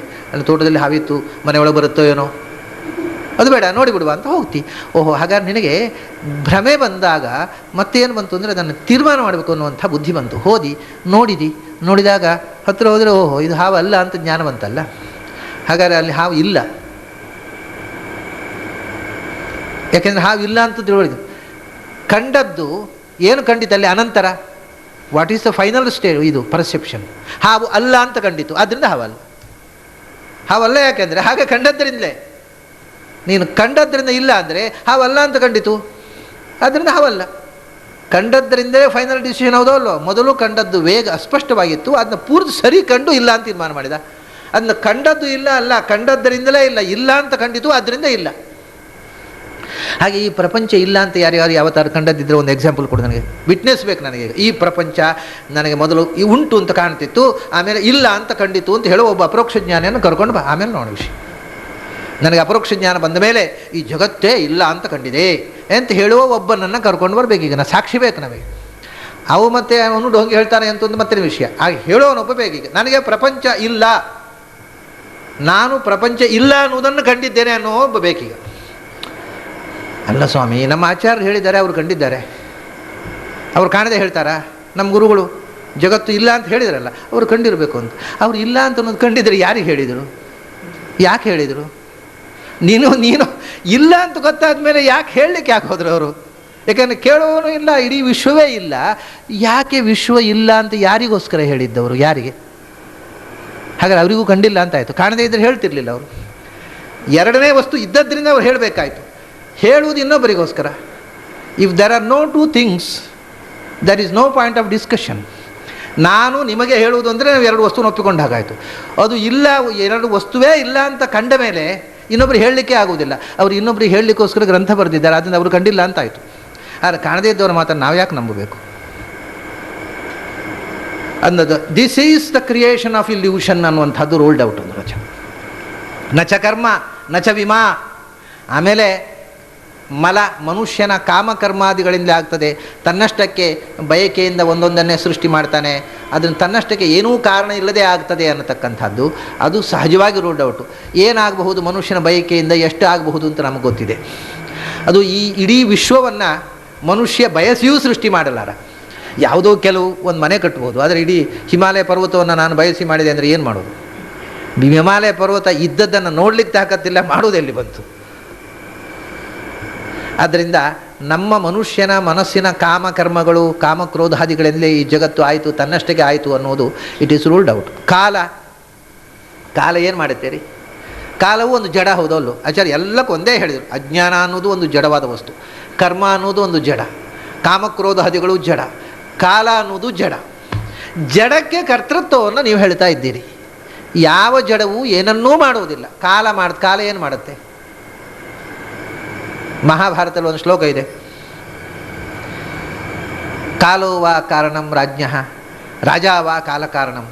ಎಲ್ಲ ಕಾಲಸ್ವಾಮಿ, ಕಲಿಯುಗ, ಆದ್ದರಿಂದ ಎಲ್ಲ ಬುದ್ಧಿ ಹಾಳಾಗುತ್ತೆ ಮಕ್ಕಳಿಗೆ ಅಂತ ಹೇಳ್ತಾರೆ ಮುದುಕರು. ಅಂದರೆ ಅವ್ರಿಗೆ ಬುದ್ಧಿ ಸರಿ ಇದೆ ಅಂತ ಅವರೇ ತೀರ್ಮಾನ ಮಾಡಿಕೊಂಡು ಮಕ್ಕಳಿಗೆ ಎಲ್ಲ ಬುದ್ಧಿ ಕೆಟ್ಟಿದೆ, ನಮಗೆ ಮಾತ್ರ ಬುದ್ಧಿ ನೆಟ್ಟಗಿರೋದು ಅಂತ ಹೇಳ್ತಾರೆ. ಕಾರಣ ಅದಕ್ಕೆ ಏನು ಮಾಡೋದು? ಕಲಿಯುಗ ಅಂತ ಹೇಳ್ತಾರೆ. ಆದರೆ ಮಹಾಭಾರತ ಹೇಳ್ತದೆ, ಕಾಲೋವ ಕಾರಣಂ, ಸರ್ಕಾರ ಕೆಟ್ಟಿತು, ಜನರು ಕೆಟ್ಟರು, ಅದು ಕಾರಣ ಎಂದು ಕಾಲ. ಕಾಲೋವ ಕಾರಣಂ ರಾಜ್ಞ, ಸರ್ಕಾರ ಕೆಡುವುದಕ್ಕೆ ಕಾಲ ಕಾರಣವೋ ಅಥವಾ ಕಾಲ ಕೆಡುವುದಕ್ಕೆ ಸರ್ಕಾರ ಕಾರಣವೋ? ಸರ್ಕಾರ ಅಂದರೆ ರಾಜಕೀಯ. ರಾಜನಿಂದ ಕಾಲ ಕೆಡುವುದೋ, ಕಾಲದಿಂದ ರಾಜ ಕೆಡುವುದೋ ಅಂತ ಕೇಳಿದರೆ ಅದಕ್ಕೆ ಇತಿತೇ ಸಂಶಯೋ ಮಾಭೂದ್ ರಾಜಾ ಕಾಲಸ್ಯ ಕಾರಣಂ. ನೀನು ಕಾಲವನ್ನು ನಿರ್ಮಿಸುವ ಹೊರತು ಕಾಲ ನಿನ್ನನ್ನು ರೂಪಿಸಲಿಲ್ಲ. ಕಾಲ ಈಗ ದ್ವಾಪರ ಯುಗವನ್ನು ನೀನು ಮಾಡಬಲ್ಲೆ, ಈಗ ನೀನು ಕೃತಯುಗವನ್ನು ಸೃಷ್ಟಿಸಬಲ್ಲೆ, ಮತ್ತು ಈಗ ಬೇಕಾದ್ರೆ ಕಲಿಯುಗವನ್ನು ಸೃಷ್ಟಿಸಬಲ್ಲೆ. ಈ ವಾತಾವರಣ ನಿರ್ಮಾಣ ಅನ್ನೋದು ನಿನ್ನ ಮನೋವೃತ್ತಿಯಿಂದ ಇರುವಂಥದ್ದು. ರಾಜ ಕಾಲಸ್ಯ ಕಾರಣಂ. ಕುಂತಿ ಧರ್ಮರಾಜನಿಗೆ ಹೇಳಿದಂಥ ಸಂದೇಶ ಇದು. ಏನೋ ಕಾಲ ಕೆಟ್ಟೋಯ್ತು ಅಂತ ಹೇಳಬೇಡ, ನೀನೇ ಕೆಟ್ಟದ್ದು. ನೀನು ತಿದ್ದಿಕೊಳ್ಳದೇ ಇದ್ದರೆ ಕಾಲದಲ್ಲಿ ಸರಿ ಮಾಡಲಿಕ್ಕೆ ಆಗುವುದಿಲ್ಲ ಅಂತ ಮಗನಿಗೆ ತಾಯಿ ಕಳಿಸಿದ ಸಂದೇಶ ಇದು ಕುಂತಿ. ಆದ್ದರಿಂದ ಕಾಲವನ್ನು ನಾವು ಹೇಗೆ ಮಾಡಿದರೆ ಹಾಗೆ, ಅದು ಸ್ವಂತ ವ್ಯಕ್ತಿತ್ವ ಇಲ್ಲ, ಅದಕ್ಕೆ ಯೋಚನೆ ಇಲ್ಲ, ಅದು ನಮ್ಮ ಮೇಲೆ ಏನು ಇಂಪೋಸ್ ಮಾಡುವುದಿಲ್ಲ. ಕಾಲಕ್ಕೆ ಆಗುವುದಾಗತ್ತೆ, ಹೌದು, ಅದು ಕಾಲಕ್ಕೆ ಆಗಬೇಕು ಅಂತ ಅದು ಗೊತ್ತಿಲ್ಲ, ಆಗ್ತದೆ, ಅದಕ್ಕೊಂದು ಕಾಲ ಇದೆ ಅಷ್ಟೇ. ಕಾಲ ಇದೆ. ಕಾಲಕ್ಕೆ ಆಗದೇ ಇದ್ದರೆ ಕಾಲ ಏನು ಮಾಡುತ್ತೆ? ಮಳೆ ಬರಬೇಕಾದಾಗ ಬರಲಿಲ್ಲ, ಏನು ಮಾಡುತ್ತೆ ಅದು? ಮಳೆ ಬರಬೇಕಾದಕ್ಕಿಂತ ಹೆಚ್ಚು ಬಂದು ಏನು ಮಾಡುತ್ತೆ ಕಾಲ? ಏನೂ ಇಲ್ಲ. ಅದು ಒಂದು ಜಡವಾದಂಥ ಎಕ್ಸಿಸ್ಟೆನ್ಸ್ ಅಷ್ಟೇ, ಅವರ್ಜನೀಯ ಸನ್ನಿಧಿ. It is there. ಕಾಲ ಇದೆ, ಆಕಾಶ ಇದೆ ಅಂದುಕೊಳ್ಳಿ ಅದು ಮಾಡುತ್ತೆ ಅಂತ ಹೇಳೋದಾ? ಅದಕ್ಕೇನು ಬುದ್ಧಿ ಇದೆ, ಏನು ಕರ್ತೃತ್ವ ಶಕ್ತಿ ಇದೆ, ಮಾಡಬೇಕು ಅನ್ನುವ ಇಂಟೆನ್ಷನ್ ಇದೆ? ಏನೂ ಇಲ್ಲ. ಅದೆಲ್ಲ ಅಚಿತ್ತನು, ಎಲ್ಲ ಜಡ. ಅದು ಯಾವುದೂ ಮಾಡುವ ಸಾಧ್ಯ ಇಲ್ಲ. ತ್ರಿಗುಣಾತ್ಮಕ ಪ್ರಕೃತಿ, ಮತ್ತು ಅದು ಜಡ ಅಲ್ಲೇನು? ಜಡ ಪ್ರಕೃತಿ. ನೀವು ತ್ರಿಗುಣಾತ್ಮಕ ಪ್ರಕೃತಿ ಅಂದರೆ ಏನು? ಸೂಕ್ಷ್ಮ ರೂಪ ಪ್ರಪಂಚದ ಆಟಮ್ಸ್. ಈ ಆಟಮ್ಸ್ಗಳೆಲ್ಲ ದೊಡ್ಡ ವಿಶ್ವವಾಗಿ ರೂಪುಗೊಂಡದ್ದು ಯಾಕೆ? ಅದೆಲ್ಲ ಒಟ್ಟು ಯಾಕಾಯಿತು? ಒಟ್ಟು ಯಾಕಾಗತ್ತೆ, ಬೇರೆ ಯಾಕಾಗತ್ತೆ? ಇದೆಲ್ಲ ಬರೇ ಕೋಇನ್ಸಿಡೆನ್ಸ್ ಏನು? ಎಲ್ಲ ಆಟಮ್ಗಳು ಇಷ್ಟು ದೊಡ್ಡ ವಿಶ್ವವಾಗಿ ರೂಪುಗೊಂಡು ಇದಕ್ಕೆ ಎಲ್ಲ ಗಣಿತಬದ್ಧವಾಗಿ ಇಷ್ಟು ವ್ಯವಸ್ಥಿತವಾಗಿ ಅದೆಲ್ಲ ರೂಪುಗೊಳ್ಳುವುದು ಹೇಗೆ? ಮತ್ತು ಅದು ಇಷ್ಟಿಷ್ಟು ಡಿಸ್ಟೆನ್ಸ್ನಲ್ಲೇ ಇರಬೇಕು. ಈಗ ಸೂರ್ಯ, ಚಂದ್ರ, ಭೂಮಿ, ಅದು ಆ ಡಿಸ್ಟೆನ್ಸ್ಗಿಂತ ಒಂದು ಚೂರು ಆಚೆ ಈಚೆ ಆದರೆ ಅದು ಒಂದಕ್ಕೊಂದು ಡಿಕ್ಕಿ ಹೊಡೆದು ಸರ್ವನಾಶ ಆಗಿ ಹೋದಿತ್ತು. ಅಷ್ಟು ಗಣಿತ ಪ್ರಕಾರ ಅಕ್ಷಾಂಶ ರೇಖಾಂಶ ಹಾಕಿ ಮ್ಯಾಥಮೆಟಿಕಲ್ಲಾಗಿ ಇದನ್ನು ನಿಲ್ಲಿಸಿ ಇಷ್ಟೆಲ್ಲ ಲೆಕ್ಕಾಚಾರ ಮಾಡಿ ಯೋಚನೆ ಮಾಡಿ ತ್ರಿಗುಣಾತ್ಮಕವಾದ ಪ್ರಕೃತಿ ಒಟ್ಟಾಯ್ತೇನು? ಪ್ರಪಂಚ ಆಯ್ತೇನು? ಅದಕ್ಕೆ ಇಷ್ಟೆಲ್ಲ ಯೋಚನೆ ಮಾಡಲಿಕ್ಕೆ ತಲೆಯಲ್ಲಿದೆ. ಯಾವುದನ್ನೂ ಮಾಡಿಲ್ಲ. ಅದೆಲ್ಲವೂ ಅಚಿತ್ತನು, ಜಡವಾದದ್ದು. ಹಾಗಾದರೆ ಈ ಎಲ್ಲವೂ ಹೌದು. ಮನುಷ್ಯನ ಕರ್ಮ, ಮನುಷ್ಯನಲ್ಲಿ ಇರತಕ್ಕ ಅಜ್ಞಾನ, ಮನುಷ್ಯನ ಕಾಮಕ್ರೋಧಾದಿಗಳು ಮತ್ತು ಆಯಾ ಕಾಲ ಮತ್ತು ತ್ರಿಗುಣಾತ್ಮಕ ಪ್ರಕೃತಿ ಎಲ್ಲವೂ ಪ್ರಪಂಚಕ್ಕೆ ಕಾರಣಭೂತವಾದದ್ದು ಹೌದು. ಯಾವುದರಿಂದ? ಒಬ್ಬ ಕರ್ತಾರ ಇದ್ದಾಗ ಇವುಗಳನ್ನು ಬಳಸಿ ಪ್ರಪಂಚವನ್ನು ಸೃಷ್ಟಿ ಮಾಡಿದ. ಇವೆಲ್ಲ ಮಟೀರಿಯಲ್ ಕಾಸ್ ಅಂತಾರೆ. ಇವು ಉಪಾದಾನ ಕಾರಣಗಳು. ಇವುಗಳಿಂದ ಪ್ರಪಂಚ ಸೃಷ್ಟಿಯಾಯಿತು. ಸೃಷ್ಟಿ ಮಾಡಿದವನು ಇವಾಗ ಇವೆಲ್ಲ ಕರ್ಮ, ಕಾಲ, ತ್ರಿಗುಣ ಇದೆಲ್ಲ ಹೇಗೆ ಅಂದರೆ ಮಣ್ಣು ಇದ್ದ ಹಾಗೆ ಮಡಕೆಗೆ. ಮಣ್ಣಿನಿಂದ ಮಡಕೆ ಆಯಿತು, ಹೌದು, ಮಣ್ಣಿನಿಂದ ಮಡಕೆ ಆದ್ದು ಹೌದು. ಮಣ್ಣು ತನ್ನಷ್ಟಕ್ಕೆ ಮಡಕೆ ಆಗುತ್ತಾ? ಮಣ್ಣಿನಿಂದ ಮಡಕೆ ಮಾಡಿದವನು ಯಾರು ಅನ್ನೋದು ನನ್ನ ಪ್ರಶ್ನೆ. ಅಂತಾರೆ ಆಚಾರ್ಯರು. ಮಣ್ಣಿನಿಂದ ಮಡಕೆ ಆಯಿತು, ನೀನು ಕರ್ಮ, ವಿಮ, ಮಲ, ಕಾಲ, ಗುಣ ಇದೆಲ್ಲ ಮಟೀರಿಯಲ್ ಕಾಸ್. ಇವುಗಳ ಮೂಲಕ ಪ್ರಪಂಚ ನಿರ್ಮಾಣ ಆಯಿತು. ಈ ಮಣ್ಣಿನ ಮೂಲಕ ಮಡಕೆ ಆದ ಹಾಗೆ. ಮಣ್ಣನ್ನು ಮೆದ್ದು ಮಡಕೆ ಆಕಾರ ಕೊಟ್ಟವನು ಯಾರು? ಒಬ್ಬ ಕುಂಬಾರ ಬೇಕಲ್ಲ. ಅದು ಜಡ ಆಗೋದು ಸಾಧ್ಯ ಇಲ್ಲ. ಮಣ್ಣು ಜಡ, ಕುಂಬಾರನೂ ಜಡ ಆದರೆ ಮಡಕೆ ಆಗೋದು ಸಾಧ್ಯ ಇಲ್ಲ. ಅದರಿಂದ ಮಾಡತಕ್ಕ ಡೂವರ್, ಮಾಡತಕ್ಕ ವ್ಯಕ್ತಿ ಚೇತನ ಆಗಿರಬೇಕು. ಅವನು ಬುದ್ಧಿಪೂರ್ವಕವಾಗಿ ಮಾಡಬೇಕು. ಅವನಿಗೆ ಆ ಟೆಕ್ನಿಕಲ್ ನೋಹವು ಗೊತ್ತಿರಬೇಕು. ಇದು ಯಾವುದೂ ಕೂಡ ಇಷ್ಟು ತಿಳಿದು ಮಾಡುವ ವಸ್ತುಗಳಲ್ಲದೇ ಇದ್ದದ್ದರಿಂದ, ಜಡಗಳಾದ್ದರಿಂದ ಇವು ಯಾವುವು ಜಗತ್ತಿನ ನಿಯಂತ್ರಿಸುವ ಶಕ್ತಿಗಳಲ್ಲ. ಇವುಗಳ ಮೂಲಕ ಜಗತ್ತನ್ನು ನಿಯಂತ್ರಿಸುವ ಶಕ್ತಿ ಹೊಂದಿದೆ. ಚಿದಚಿತ್ತನು ಸರ್ವ ಮಸೌತು ಹರಿರಿ ಯಮೇದಿತಿ ವೈದಿಕಮಸ್ತಿ ವಚಃ. ಚಿದಚಿತ್ತನು ಈ ಚೇತನಾತ್ಮಕವಾದ ಸಮಸ್ತ ಪ್ರಪಂಚವನ್ನು, ಚಿತ್ ಅಚಿತ್ತನು ಸರ್ವಂ ಅಸೌತು ಹರಿಹಿ ಯಮಯೇತ್. ಸರ್ವಚೇತನಗಳಿಗೂ ಹಿರಿಯನಾದಂಥ ಹರಿ ಈ ಚೇತನಾತ್ಮಕವಾದ ಜಗತ್ತನ್ನು ನಿಯಂತ್ರಿಸುತ್ತಾನೆ ಅನ್ನುವ ಮಾತು ಯಮೇತ್ ವೈದಿಕಂ ಅಸ್ತಿ ವಚಃ. ಇದು ವೇದದಲ್ಲಿ ಬಂದಿರತಕ್ಕಂಥ ಮಾತು. ಇದು ನಾವು ಒಪ್ಪಬೇಕಾದಂಥ ಮಾತು. ಇದರಲ್ಲಿ ಯಾವುದೇ ರೀತಿಯ ಆರ್ಗ್ಯುಮೆಂಟಲ್ ಪ್ರಾಬ್ಲಮ್ಸ್ ಇಲ್ಲ. ಯಾವುದನ್ನು ವೇದದಲ್ಲಿ ಬಂತು ಅದನ್ನೇ ಕ್ಷರಾಕ್ಷರ ಪುರುಷೋತ್ತಮ ಅಂತ ಗೀತೆಯಲ್ಲಿ ಕೃಷ್ಣ ಹೇಳಿದ. ಈ ಜಗತ್ತು, ಚರಾಚರಾತ್ಮಕವಾದ ಜಗತ್ತು ಕ್ಷರಾಕ್ಷರವಾಗಿ ತುಂಬಿದೆ ವಿಶ್ವದಲ್ಲಿ. ಕ್ಷರ ಸರ್ವಾಣಿ ಭೂತಾನಿ ಕೂಟಸ್ಥೋ ಅಕ್ಷರ ಉಚ್ಯತೆ. ಈ ಕ್ಷರಾಕ್ಷರಾತ್ಮಕವಾಗಿ ಜಡ ಪ್ರಕೃತಿಯೂ ಅಕ್ಷರ, ಚೇತನ ಪ್ರಕೃತಿಯೂ ಅಕ್ಷರ, ಈ ಜಡವಾದ ಪ್ರಪಂಚವೂ ಕ್ಷರ, ಜಡವಾದ ಪ್ರಪಂಚದಲ್ಲಿರ್ತಕ್ಕಂಥ ಎಲ್ಲ ಜೀವರೂ ಕ್ಷರ. ಹೀಗೆ ಪ್ರಪಂಚ ಕ್ಷರಾಕ್ಷರಾತ್ಮಕವಾಗಿ ಈ ಎರಡು ಮುಖವಾಗಿ ಏನು ಇದೆ, ಅದನ್ನು ಯಸ್ಮಾತ್ ಕ್ಷರಮತೀತೋಹಂ ಅಕ್ಷರಾದಪಿ ಚ ಉತ್ತಮ. ಕ್ಷರಾಕ್ಷರಗಳಿಗೂ ಆಚೆಗೆ ಅದನ್ನು ಮೀರಿ ನಿಂತ ಭಗವಂತ ಅವನು ಪುರುಷೋತ್ತಮ. ಅವನಿಂದ ಈ ಜಗತ್ತು ನಿಯಂತ್ರಿತವಾಗಿದೆ ಅನ್ನೋದು ವೇದಾನುಸಾರಿಯಾಗಿರ್ತಕ್ಕಂಥ ಉಪನಿಷತ್ತು, ಪುರಾಣಗಳು, ಭಗವದ್ಗೀತೆಯಲ್ಲಿ ಬಂದಿರತಕ್ಕ ಮಾತು. ಆದ್ದರಿಂದ ಅದನ್ನು ನಾನು ಒಪ್ತೀನಿ. ಅದು ಬಿಟ್ಟು ನೀವು ತನ್ನಷ್ಟಕ್ಕೆ ಆಯಿತು, ಕರ್ಮದಿಂದ ಆಯಿತು, ಅಜ್ಞಾನದಿಂದ ಆಯಿತು ಅಂದರೆ ಒಪ್ಪಲಿಕ್ಕೆ ಆಗೋದಿಲ್ಲ. ಚಿದಚಿತ್ತನು ಸರ್ವಮಸೌತು ಹರಿಹಿ ಯಮೇದಿತಿ ವೈದಿಕಂ ಅಸ್ತಿ ವಚಃ. ಹೀಗೆ ವೇದದ ಹಿನ್ನೆಲೆಯಲ್ಲಿ ಈ ಜಗತ್ತಿನ ಮೂಲ ಸತ್ಯವನ್ನು ಕಾಣುವುದು ಸಾಧ್ಯ. ಅದನ್ನು ಕಂಡು ನಾನು ಹೇಳ್ತಾ ಇದ್ದೇನೆ, ತೋಳೆತ್ತಿ ಹೇಳ್ತಾ ಇದ್ದೇನೆ.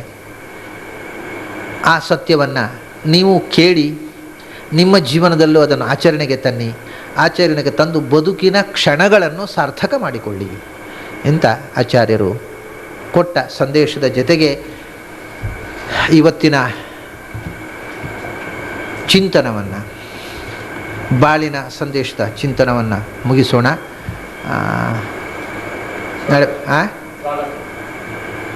ನಾಳೆ ಬೆಳಿಗ್ಗೆ ಮಾಡಬೇಕಾ? ಇದನ್ನೇ ನಾಳೆ ಬೆಳಿಗ್ಗೆ ಮತ್ತು ನಾಡಿದ್ದು ಬೆಳಿಗ್ಗೆ ಉಪನಿಷತ್ತು ಇಲ್ಲ ಅಂತ ಹೇಳಿದೆ. ನಾನು ಸ್ವಲ್ಪ ರಜಾ ಅರ್ಜಿ ಹಾಕುವ ಅಂತಿದ್ದೆ. ನನ್ನ ರಜಾ ಅರ್ಜಿ ಸ್ಯಾಂಕ್ಷನೇ ಆಗೋದಿಲ್ಲ. ಭಾಳ ಕಷ್ಟ ಏನು ಅಂದರೆ, ನಾನು ರಜಾ ಅರ್ಜಿ ಹಾಕಿದರೆ ಯಾರೂ ಸ್ಯಾಂಕ್ಷನೇ ಮಾಡೋದಿಲ್ಲ.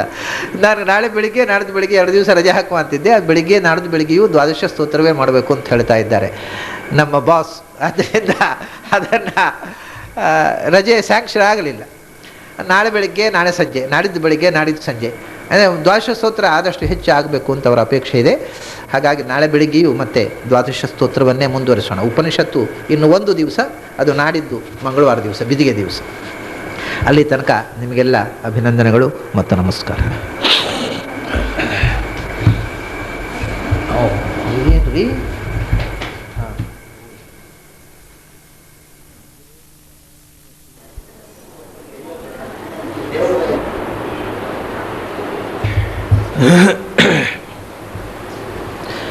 ಜಯತಿ ಪರಾಶರಸೂನು ಸತ್ಯವತಿ ಹೃದಯನಂದನೋ ವ್ಯಾಸಃ ಯಸ್ಯ ಹಾಸ್ಯಕಮಲಗಲಿತಂ ವಾಂಗ್ಮಯಮೃತಂ ಜಗತ್ಪಿಬತಿ.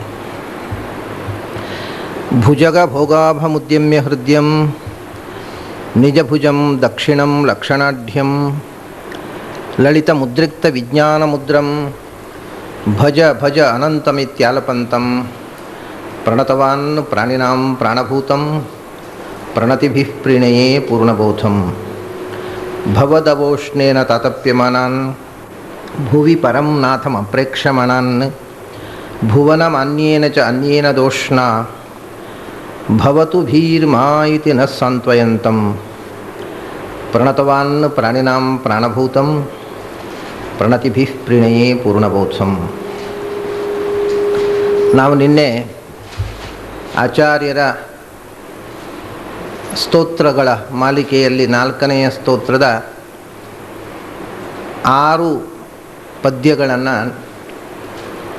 ನಿನ್ನೆಗೆ ಮುಗಿಸಿದ್ದೇವೆ.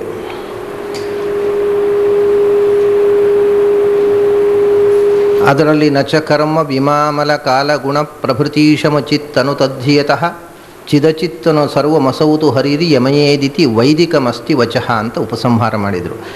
ಈ ಬೇರೆ ಬೇರೆ ವಾದಗಳನ್ನು ನಿರಾಸ ಮಾಡಿ, ಯಾವುದೇ ಜಡದಿಂದ ಈ ಜಗತ್ತು ನಿರ್ಮಾಣವಾಗುವುದು, ಸ್ವತಂತ್ರವಾಗಿ ನಿರ್ಮಾಣವಾಗುವುದು ಸಾಧ್ಯ ಇಲ್ಲ. ಜಡ ಅನ್ನೋದು ಪ್ರಪಂಚಕ್ಕೆ ಕಾರಣ ಹೌದು, ಆದರೆ ಅದು ಉಪಾದಾನ ಕಾರಣ. ಅದಕ್ಕೆ ಒಂದು ನಿಮಿತ್ತ ಕಾರಣ ಚೇತನ ಶಕ್ತಿ ಇರಬೇಕು ಅಂತ ಹೇಳಿ, ಅದನ್ನು ಚೇತನ ಶಕ್ತಿ ಯಾರು ಅನ್ನೋದನ್ನು, ಈ ಜಗತ್ತಿನ ಚೇತನಾತ್ಮಕವಾದ ಪ್ರಪಂಚವನ್ನು ನಾರಾಯಣ ನೇಮಿಸುತ್ತಾನೆ ಅಂತ ವೇದಗಳು ಹೇಳಿದ್ದೇವೆ ಎಂದರು. ಇಲ್ಲಿ ವಾಸ್ತವಿಕವಾಗಿ ಇತರ ಮತಗಳನ್ನು ನಿರಾಕರಣೆ ಮಾಡುವಾಗ ಆಚಾರ್ಯರು ಯುಕ್ತಿಯನ್ನು ಬಳಸ್ತಾರೆ, ಆದರೆ ವಸ್ತುಸ್ಥಿತಿಯನ್ನು ಹೇಳುವಾಗ ಯುಕ್ತಿಯನ್ನು ಬಳಸುವ ಬದಲು ಅದು ವೇದದಲ್ಲಿ ಆಗಿದೆ ಅಂತಾರೆ. ಇತರರನ್ನು ನಿರಾಕರಣೆ ಮಾಡುವಾಗ ಯುಕ್ತಿಯನ್ನು ಬಳಸಿದವರು ನಿಮ್ಮ ಸ್ವಸಿದ್ಧಾಂತವನ್ನು ಮಂಡಿಸುವಾಗ ವೇದವನ್ನು ಯಾಕೆ ಕೋಟ್ ಮಾಡ್ತೀರಿ, ಅದನ್ನು ಯುಕ್ತಿಯಲ್ಲೇ ಹೇಳಬಹುದಲ್ಲ. ಅಂದರೆ ಇತರರು ಹೇಳಿರತಕ್ಕಂಥದ್ದು ವಾದಗಳು ಯುಕ್ತಿಯ ಬೇಸಿನಲ್ಲಿ ಬೆಳೆದವುಗಳು. ಅವರು ಲಾಜಿಕ್ಕಾಗಿ ಮುಂದಿಟ್ಟು ಇದರಿಂದ ಹೀಗೆ ಅಂತ ಹೇಳಿದರು, ಅದಕ್ಕೆ ಉತ್ತರ ಯುಕ್ತಿಯಿಂದಲೇ ಕೊಡಬೇಕು. ಆದರೆ ಆಚಾರ್ಯರು ಸ್ವತಃ ಸತ್ಯವನ್ನು ಯುಕ್ತಿಯಿಂದ ತೀರ್ಮಾನ ಮಾಡಲಿಕ್ಕೆ ಬರುವುದಿಲ್ಲ ಹೇಳುವವರು. ಯುಕ್ತಿ ಯಾಕೆ ಮಾಡ್ತಾರೆ ಆಚಾರ್ಯರು? ಇನ್ನೊಬ್ಬರಿಗೆ ಯುಕ್ತಿಯಿಂದ ತಮ್ಮ ಸಿದ್ಧಾಂತವನ್ನು ಬೆಳೆಸಿದವರಿಗೆ ಉತ್ತರ ರೂಪವಾಗಿ ಯುಕ್ತಿಯನ್ನು ಕೊಟ್ಟು, ತಮ್ಮ ಸಿದ್ಧಾಂತವನ್ನು ಮಂಡಿಸುವಾಗ ಅವರು ಯುಕ್ತಿಯನ್ನು ವಿಶೇಷವಾಗಿ ಬಳಸುವುದಿಲ್ಲ. ಕಾರಣ ಏನು ಅಂದರೆ, ಯುಕ್ತಿಯಿಂದ ನಾವು ಕಾಣದ ಸಂಗತಿಯನ್ನು ಪ್ರೂವ್ ಮಾಡಲಿಕ್ಕೆ ಬರುವುದಿಲ್ಲ. ನೇಂದ್ರಿಯಾಣಿ ನಾನುಮಾನಂ ವೇದಾಹ್ಯೇವೈನಂ ವೇದಯಂತಿ ತಸ್ಮಾದಾಹುರು ವೇದಾಹ. ವೇದದಲ್ಲಿ ಒಂದು ಮಾತಿದೆ, ದೇವರನ್ನು ಇಂದ್ರಿಯಗಳ ಮೂಲಕ, ಅಂದರೆ ಪ್ರತ್ಯಕ್ಷದ ಮೂಲಕ, ಥ್ರೂ ಪರ್ಸೆಪ್ಷನ್ ದೇವರನ್ನು ಪ್ರೂವ್ ಮಾಡಲಿಕ್ಕೆ ಬರುವುದಿಲ್ಲ. ನಾನುಮಾನಂ, ಅನುಮಾನದಿಂದ, ಲಾಜಿಕ್ಕಿನ ಮೂಲಕ ದೇವರನ್ನು ಪ್ರೂವ್ ಮಾಡಲಿಕ್ಕೆ ಬರುವುದಿಲ್ಲ. ಆದ್ದರಿಂದ ಬರೇ ಲಾಜಿಕ್ ಮಾಡುವವರು ದೇವರ ಬಗ್ಗೆ ಏನೂ ತಿಳ್ಕೊಳ್ಳಾರು. ಮತ್ತು ಹಾಗಾದರೆ ವೇದಾಹ್ಯೇವ ಏನಂ ವೇದಯಂತಿ, ದೇವರನ್ನು ಕಂಡವರು ಹೇಳಿದ ಮಾತಿನಿಂದಲೇ ನಾವು ದೇವರನ್ನು ಗ್ರಹಿಸಬೇಕು ಹೊರತು ಕಾಣದವರ ಲಾಜಿಕ್ಕಿನಿಂದ ಅಲ್ಲ. ದೇವರನ್ನು ಕಂಡ ಋಷಿಗಳ ಸ್ಫುರಣ ವೇದಮಂತ್ರಗಳು. ಆದ್ದರಿಂದ ವೇದಮಂತ್ರಗಳು ಮಾತ್ರವೇ ಭಗವಂತನ ಬಗೆಗೆ ಖಚಿತವಾಗಿ ಏನನ್ನಾದರೂ ಹೇಳಬಲ್ಲವು ಹೊರತು ಇಂದ್ರಿಯಗಳು ಅನುಮಾನವೋ ಪ್ರತ್ಯಕ್ಷವೋ ಅನುಮಾನವೋ ಅಲ್ಲ. ಆದ್ದರಿಂದಲೇ ಅವುಗಳಿಗೆ ವೇದ ಅಂತ ಹೆಸರು ಅಂತ. ವೇದ ಅಂದರೆ ವೇದಯಂತಿ ಪರಮಾತ್ಮಾನಂತ, ಭಗವಂತನನ್ನು ತಿಳಿಸುವ ಗ್ರಂಥಗಳು ಅಂತ. ಆ ಶಬ್ದದ ಅರ್ಥವೇ ಹಾಗೆ ಅಂತ. ಆದ್ದರಿಂದ ಆಚಾರ್ಯರು ಹೇಳಿದರು, ಇತಿ ವೈದಿಕಂ ಅಸ್ತಿ ವಚಃ ಅಂತ. ನಾನು ನನ್ನ ಸಿದ್ಧಾಂತಕ್ಕೆ ಮೂಲವಾಗಿ ಯುಕ್ತಿಯನ್ನು ಬಳಸುವುದಿಲ್ಲ, ವೇದದ ವಚನವನ್ನು ಬಳಸ್ತೇನೆ ಅಂತ. ಹಾಗಾದರೆ ವೇದದ ವಚನವನ್ನು ನೀವು ಬಳಸ್ತೀರಿ, ವೇದದ ವಚನದಲ್ಲಿಯೂ ಕೆಲವು ಗೊಂದಲಗಳು ಉಂಟಲ್ಲ.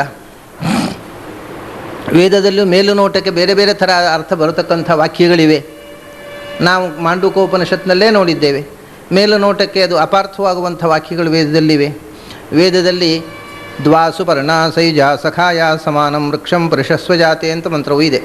2 ಹಕ್ಕಿಗಳು ಒಂದೇ ಮರದಲ್ಲಿ ಇವೆ ಅಂತ, ಜೀವ ಮತ್ತು ಈಶ್ವರ ಇವು 2 ಹಕ್ಕಿಗಳು ಅಂತ. 2 ಅನ್ನುವಲ್ಲಿ ಭೇದವನ್ನು ಹೇಳ್ತಕ್ಕಂಥ ಶಬ್ದವೂ ಇದೆ. ಆಮೇಲೆ ಸರ್ವಂ ಖಲ್ವಿದಂ ಬ್ರಹ್ಮ ಅಂತ ಹೇಳೋ ವಾಕ್ಯವೂ ಇದೆ. ಎಲ್ಲವೂ ಬ್ರಹ್ಮಸ್ವರೂಪ ಅಂತ ಅನ್ನೋ ವಾಕ್ಯವೂ ಇದೆ. ಅದನ್ನು ನೋಡುವಾಗ ಎಲ್ಲವೂ ಬ್ರಹ್ಮಸ್ವರೂಪವೇನೋ ಅಂತ ಕಾಣುತ್ತೆ. ಇದನ್ನು ನೋಡುವಾಗ ಬ್ರಹ್ಮ ಬೇರೆ, ಜೀವ ಬೇರೆ, ಜಗತ್ತು ಬೇರೆ ಏನೋ ಅಂತ ಕಾಣುತ್ತೆ. ಒಂದೊಂದು ಕಡೆ ವೇದ ಮಂತ್ರದಲ್ಲಿ ಒಂದೊಂದು ರೀತಿ ಅರ್ಥ ಬರುವಂತೆ, ಮೇಲುನೋಟಕ್ಕೆ ಅಪಾರ್ಥ ಬರುವಂಥ ಮಾತುಗಳು ತುಂಬ ಇದೆ. ಆದ್ದರಿಂದ ಇದನ್ನು ಹೇಗೆ ಪರಿಹಾರ ಮಾಡೋದು? ಭೇದ ವಾಕ್ಯವೂ ಇದೆ, ಅಭೇದ ವಾಕ್ಯವೂ ಇದೆ ಅಂತ 2 ಥರದ ವಾಕ್ಯಗಳು ಇವೆ. ಸ ಆತ್ಮ ತತ್ವಮಸಿ ಶ್ವೇತಕೇತೋ ಅಂತ ಹೇಳ್ತದೆ. ಸ ಆತ್ಮ ತತ್ವಮಸಿ, ಅದು ಪರಮಾತ್ಮ, ಆ ಪರಮಾತ್ಮ ನೀನೇ ಆಗಿದ್ದಿ ಅಂತ ಹೇಳೋ ವಾಕ್ಯವೂ ಇದೆಯಲ್ಲ ವೇದದಲ್ಲಿ. ಆದ್ದರಿಂದ ವೇದದಲ್ಲಿ ಭೇದವನ್ನೂ ಹೇಳುವ ಹಾಗೆ ಕಾಣುತ್ತೆ, ಅಭೇದವನ್ನು ಹೇಳುವ ಹಾಗೆ ಕಾಣುತ್ತೆ. ಇದಕ್ಕೆ ಏನು ಮಾಡಬೇಕು? ಇದಕ್ಕೊಂದು ಪರಿಹಾರ ಆಗಬೇಕೀಗ. ಇದರಲ್ಲಿ 1 2 ಕರೆಕ್ಟು ಅಂತ ಆಗಬೇಕು, ಇಲ್ಲ 1 ತಪ್ಪು 1 ಕರೆಕ್ಟು ಅಂತ ಆಗಬೇಕು. ಈ ಹಾಗೆ ತೀರ್ಮಾನ ಮಾಡೋದು, ಅದರ ಬಗ್ಗೆ ವಿಚಾರಗಳನ್ನು ಹಿಂದಿನವರು ಮಾಡಿದರು. ಅದರಲ್ಲಿ ಮೊದಲು ಬಂತು ಏನು ಅಂದರೆ, ಒಂದು ವಾದ, ಈಗ ಭೇದ ಮತ್ತು ಅಭೇದ ಎರಡರಲ್ಲಿ ಯಾವುದೋ ಒಂದು ಸರಿ ಒಂದು ತಪ್ಪು ಅಂತ ಹೇಳಬೇಕು. ಯಾವುದನ್ನು ಹೇಳೋಣ? ಅಭೇದ ಸರಿ ಅಂತ ಇಟ್ಕೊಂಡ್ರೆ ಭೇದ ತಪ್ಪು. ಆ ಒಂದು ವಾದ ಬೆಳೆಯಿತು, ಆಚಾರ್ಯಕ್ಕಿಂತ ಮೊದಲು ಆ ವಾದ ಬೆಳೆದಿತ್ತು. ಅಭೇದವೇ ಜೀವ ಈಶ್ವರ ಎಲ್ಲ ಒಂದೇ. ಹಾಗಾದರೆ ಭೇದ ಹೇಳ್ತಾರಲ್ಲ ಅದು ಸುಳ್ಳು. ಸುಳ್ಳನ್ನು ಯಾಕೆ ವೇದ ಹೇಳುತ್ತದೆ ಅಂತ ಒಂದು ಪ್ರಶ್ನೆ. ಹಾಗಾದರೆ ಈಗ ಒಂದು ಸತ್ಯ ಒಂದು ಸುಳ್ಳು ಅಂತ ಒಪ್ಪಿದ ಮೇಲೆ ಎರಡನ್ನೂ ವೇದ ಯಾಕೆ ಹೇಳುತ್ತೆ? ವೇದ ಸತ್ಯವನ್ನು ಹೇಳುತ್ತೆ ಸುಳ್ಳನ್ನು ಹೇಳುತ್ತೆ ಅಂತ ಆಯಿತು. ಅದಕ್ಕೆ ಹೇಳಿದರು ಹಾಗಲ್ಲ, ಭೇದದಲ್ಲಿ ಎರಡು ಥರದ ಭೇದ ಇದೆ, ಅಥವಾ ಸತ್ಯದಲ್ಲಿ ಎರಡು ಥರದ ಸತ್ಯ ಇದೆ. ಸುಳ್ಳು ಅಂತ ನಾವು ಹೇಳುವುದಿಲ್ಲ ಭೇದವನ್ನು. ಮತ್ತೊಂದು ಶಬ್ದ ಬಳಸಿದ್ರು ಅವರು, ಏನು ಅಂದರೆ ಸತ್ಯ ಎರಡು ಥರ, ಒಂದು ವ್ಯವಹಾರದ ಸತ್ಯ, ಒಂದು ಪರಮಾರ್ಥದ ಸತ್ಯ ಅಂತ. ವ್ಯವಹಾರದ ಸತ್ಯ ಅದನ್ನು ಸುಳ್ಳು ಅಂತ ಹೇಳುವುದಿಲ್ಲ ನಾವು, ವ್ಯಾವಹಾರಿಕ ಸತ್ಯ ಅಂತ ಹೇಳ್ತೇವೆ. ಭೇದವನ್ನು ವ್ಯಾವಹಾರಿಕ ಸತ್ಯ ಅಂತ ಹೇಳ್ತೇವೆ, ಮತ್ತು ಅಭೇದವನ್ನು ಪಾರಮಾರ್ಥಿಕ ಸತ್ಯ ಅಂತ ಹೇಳ್ತೇವೆ. ಎರಡನ್ನೂ ವೇದ ಹೇಳುತ್ತೆ. ಒಂದು ವ್ಯವಹಾರದ ದೃಷ್ಟಿಯಲ್ಲಿ ಕಾಣುವ ಸತ್ಯವನ್ನು ಹೇಳೋದು, ಒಂದು ನಿಜವಾದ ಸತ್ಯವನ್ನು ಹೇಳೋದು. ಹಾಗಾದರೆ ವ್ಯಾವಹಾರಿಕ ಸತ್ಯ ಎರಡು ವಿಧ ಅಂತ ಹೇಳಿದ್ರಿ. ಎರಡು ವಿಧ. ಇದು ಸತ್ಯ ಅಂದರೆ ಏನು? ವ್ಯಾವಹಾರಿಕ ಸತ್ಯ ಅಂದರೆ ಏನು? ವ್ಯವಹಾರದಲ್ಲಿ ಕಾಣುವ ಸತ್ಯ, ವ್ಯವಹಾರದಲ್ಲಿ ಸತ್ಯ ಅಂತ ಕಾಣ್ತದೆ, ನಿಜವಾಗಿ ಸತ್ಯ ಅಲ್ಲ ಅಂತ ಅರ್ಥ ಅಲ್ವಾ? ಹಾಗಾದರೆ ಶಬ್ದ ಬೇರೆ ಹಾಕಿದರೆ ಆಯಿತು. ವ್ಯಾವಹಾರಿಕ ಸತ್ಯ ಅನ್ನೋದು ಈಸ್ ಈಕ್ವಲ್ ಟು ಸುಳ್ಳು. ವ್ಯಾವಹಾರಿಕ ಸತ್ಯ ಅಂತ ಶಬ್ದ ಸತ್ಯ ಅಂತ ಹೇಳೋದು ನಾವು. ಎಂಥ ಸತ್ಯ? ವ್ಯವಹಾರದಲ್ಲಿ ಸತ್ಯ. ವ್ಯವಹಾರದ ಸತ್ಯ ಅಂದರೆ ಏನು? ಸತ್ಯ ಅಂತ ವ್ಯವಹಾರ ಮಾಡ್ತೇವೆ, ಆದರೆ ಸತ್ಯ ಅಲ್ಲ ಅಂತ ಅರ್ಥ. ಹಾಗಾದರೆ ವ್ಯಾವಹಾರಿಕ ಸತ್ಯ ಅಂತ ಹೇಳಿದ್ರೆ ಒಳ್ಳೆ ಸತ್ಯ ಆಯಿತಾ? ನೀವು ಸುಳ್ಳಿಗೆ ಒಂದು ಶಬ್ದ ಬೇರೆ ಹಾಕಿಬಿಟ್ರೆ ಸತ್ಯ ಆಗುತ್ತೆ. ಅದು ಇದು ಒಂದು ಟೆಕ್ನಿಕಲ್ ವರ್ಡ್ ಅಷ್ಟೇ. ನಿಮಗೆ ಸತ್ಯ ಅನ್ನೋ ಶಬ್ದ ಹಾಕಬೇಕು, ಯಾಕೆಂದರೆ ವೇದದಲ್ಲಿ ಹೇಳಿದೆ, ಆದ್ದರಿಂದ ಸತ್ಯ ಅಂತ ಶಬ್ದ ಬರಬೇಕು, ಅದು ಅಸತ್ಯ ಆಗಬಾರ್ದು ಅಂತ. ಅದಕ್ಕೆ ವ್ಯಾವಹಾರಿಕ ಸತ್ಯ ಅಂದರೆ ವೇದದಲ್ಲಿ ಬಂದಿರತಕ್ಕ ಭೇದ ವಚನಗಳು. ಬ್ರಹ್ಮಸೂತ್ರದಲ್ಲಿ ಭೇದ ವ್ಯಪದೇಶಾಚ ಅನ್ಯ ಭೇದ ವ್ಯಪದೇಶಾಚ ಅಂತ 5-6 ಸೂತ್ರಗಳಿವೆ. ಅದೆಲ್ಲ ಏನು ಹೇಳುತ್ತೆ ಅಂದರೆ ಅದು ವ್ಯಾವಹಾರಿಕ ಭೇದವನ್ನು ಹೇಳುತ್ತೆ ಅಂತ ಹೇಳಿದರು.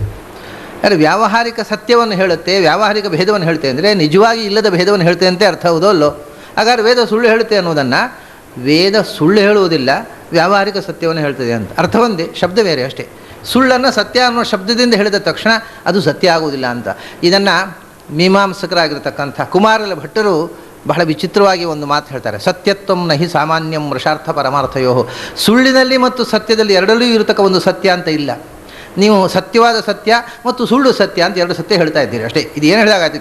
ವ್ಯಾವಹಾರಿಕ ಸತ್ಯ ಅಂದರೆ ಸುಳ್ಳು ಸತ್ಯ, ಪಾರಮಾರ್ಥಿಕ ಸತ್ಯ ಅಂದರೆ ನಿಜವಾದ ಸತ್ಯ. ನಿಜವಾದ ಸತ್ಯ ನಿಜವಲ್ಲದ ಸತ್ಯ ಅಂದರೆ ಏನರ್ಥ? ನಿಜವಲ್ಲದ ಸತ್ಯ ಅಂದರೆ ಅಸತ್ಯ ಅಂತ ಅರ್ಥ ತಾನೇ. ಅದನ್ನು ಸತ್ಯತ್ವಂ ನಹಿ ಸಾಮಾನ್ಯಂ ವೃಷಾರ್ಥ ಪರಮಾರ್ಥಯೋ. ನೀವು ಸುಳ್ಳಿಗೆ ಸತ್ಯ ಅನ್ನೋ ಲೇಬಲ್ ಹಚ್ಚಿದ ತಕ್ಷಣ ನಾವು ಹಾಗೆ ಕರಿತೇವೆ, ಅದನ್ನು ಸತ್ಯ ಅಂತ ಕರಿತೇವೆ. ನೀವು ಕರೆದ ತಕ್ಷಣ ಸತ್ಯ ಆಗೋದಿಲ್ಲ. ಅದು ಸುಳ್ಳು ಮತ್ತು ಸತ್ಯ ಎರಡರಲ್ಲಿಯೂ ಅನ್ವಯವಾಗ ಒಂದು ಸತ್ಯ ಇಲ್ಲ. ಅದನ್ನು ವ್ಯಾವಹಾರಿಕ ಸತ್ಯ ಅನ್ನುವುದು ವಂಚನಾರ್ಥಂ ಉಪನ್ಯಾಸ ಅಂತ. ಕುಮಾರ್ ಜನರನ್ನು ಮೋಸ ಮಾಡಲಿಕ್ಕೋಸ್ಕರ ನೀವು ಬಳಸಿದ ಶಬ್ದ ಅದು. ನಿಮ್ಮ ಅರ್ಥ ಏನು? ಒಳಗಿನ ಇಂಟೆನ್ಷನ್ ಅದು ಸತ್ಯ ಅಲ್ಲ ಅಂತ ಹೇಳುವುದೇನು? ವ್ಯಾವಹಾರಿಕ ಸತ್ಯ ಅಂತ. ಅಂದರೆ ಏನೂ ಗೊತ್ತಿರೋದು ಜನರಿಗೆ ಸತ್ಯ ಅನ್ನೋ ಶಬ್ದದಿಂದ ಮೋಸ ಬರೆಸಲಿಕ್ಕೋಸ್ಕರ this is cheating the society. ಇದು ಜನರನ್ನು ಮೋಸ ಮಾಡುವ ಕೆಲಸ ಅಂತಂದರು ಕುಮಾರಲ ಭಟ್ರು.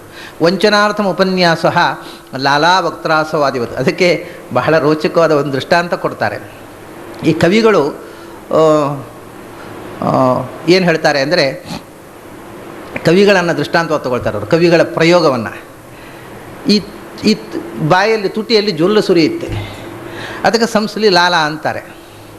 ಅದನ್ನು ಕವಿಗಳು ಅಧರ ಸುಧೆ ಅಂತ ಕರೆದ ತಕ್ಷಣ ಅದು ಜೊಲ್ಲಾಗದೆ ಹೋಗುತ್ತೋ ಅಂತ ಹೇಳಿದ್ರು. ಅದೇನು ಅಧರ ಸುಧಾ ಅಧರಾಮೃತ ಅಂತ ಹೇಳಿಬಿಟ್ರೆ ಅದು ಅಮೃತ ಆಗತ್ತೇನು?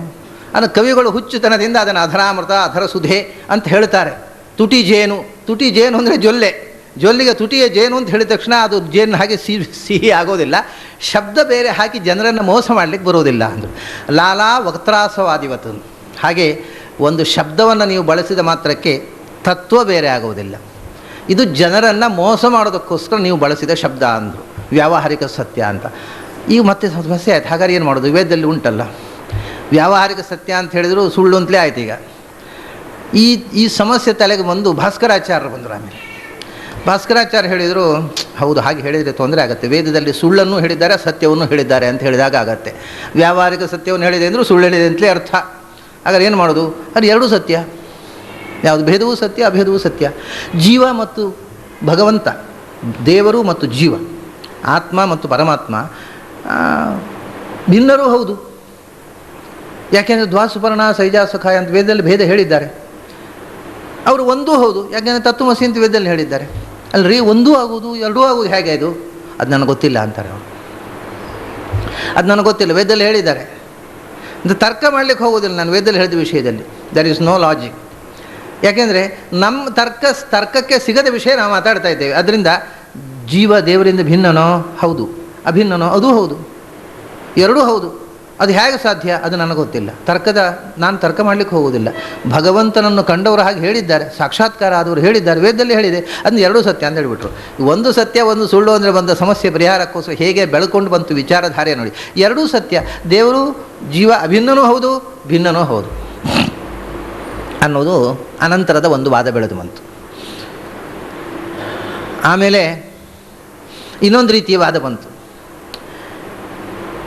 ದೇವರು ಜೀವರಿಂದ ಭಿನ್ನ, ಬೇರೆ, ಆದರೆ ಜೀವರು ದೇವರಿಂದ ಭಿನ್ನ ಅಲ್ಲ. ಹೀಗೆ ಹೇಳೋಣ. ಎರಡೂ ಸರಿಯಾಗಬೇಕಲ್ಲ, ಎರಡು ವಾಕ್ಯವು. ಯಾಕೆಂದರೆ ಈಗ ಮಣ್ಣು ಮತ್ತು ಮಡಕೆ. ಮಣ್ಣು ಮಡಕೆಯಿಂದ ಬೇರೆ, ಆದರೆ ಮಡಕೆ ಮಣ್ಣಿನಿಂದ ಬೇರೆ ಅಲ್ಲ, ಮಣ್ಣೇ ಮಡಕೆ. ಅದನ್ನ ಕಾರಣ ಕಾರ್ಯದಿಂದ ಬೇರೆ, ಕಾರ್ಯ ಕಾರಣದಿಂದ ಬೇರೆ ಅಲ್ಲ. ಆದ್ದರಿಂದ ದೇವರು ಜೀವರಿಂದ ಬೇರೆ, ಅದು ಜೀವರು ದೇವರಿಂದ ಬೇರೆ ಅಲ್ಲ. ಅದನ್ನ ಇದು ಭಿನ್ನವೂ ಹೌದು ಅಭಿನ್ನವೂ ಹೌದು, ಹೀಗೆ ಮಾಡೋಣ ಅಂತ ಮತ್ತೊಬ್ಬರಿಗೆ ತಲೆ ಬಂತು. ಹೀಗೆ ಒಬ್ಬೊಬ್ಬರು ಒಂದೊಂದು ರೀತಿ ಅದನ್ನು ಕೂಡಿಸ್ಲಿಕ್ಕೆ ಹೊರಟರು. ಭಿನ್ನ ಅನ್ನೋದು ಸರಿಯೇ. ದೇವರ ಆಸ್ಪೆಕ್ಟ್ ತಗೊಂಡ್ರೆ ಅದು ಎಲ್ಲಕ್ಕಿಂತ ಭಿನ್ನ, ಜೀವರ ಆಸ್ಪೆಕ್ಟ್ ತಗೊಂಡ್ರೆ ಅದು ಎಲ್ಲಕ್ಕಿಂತ ಭಿನ್ನ ಅಲ್ಲ. ಇನ್ನೂ ಒಂದು ದೃಷ್ಟಾಂತ ತಗೊಳ್ಳೋದಾದರೆ ಸಮುದ್ರ ಮತ್ತು ತೆರೆ.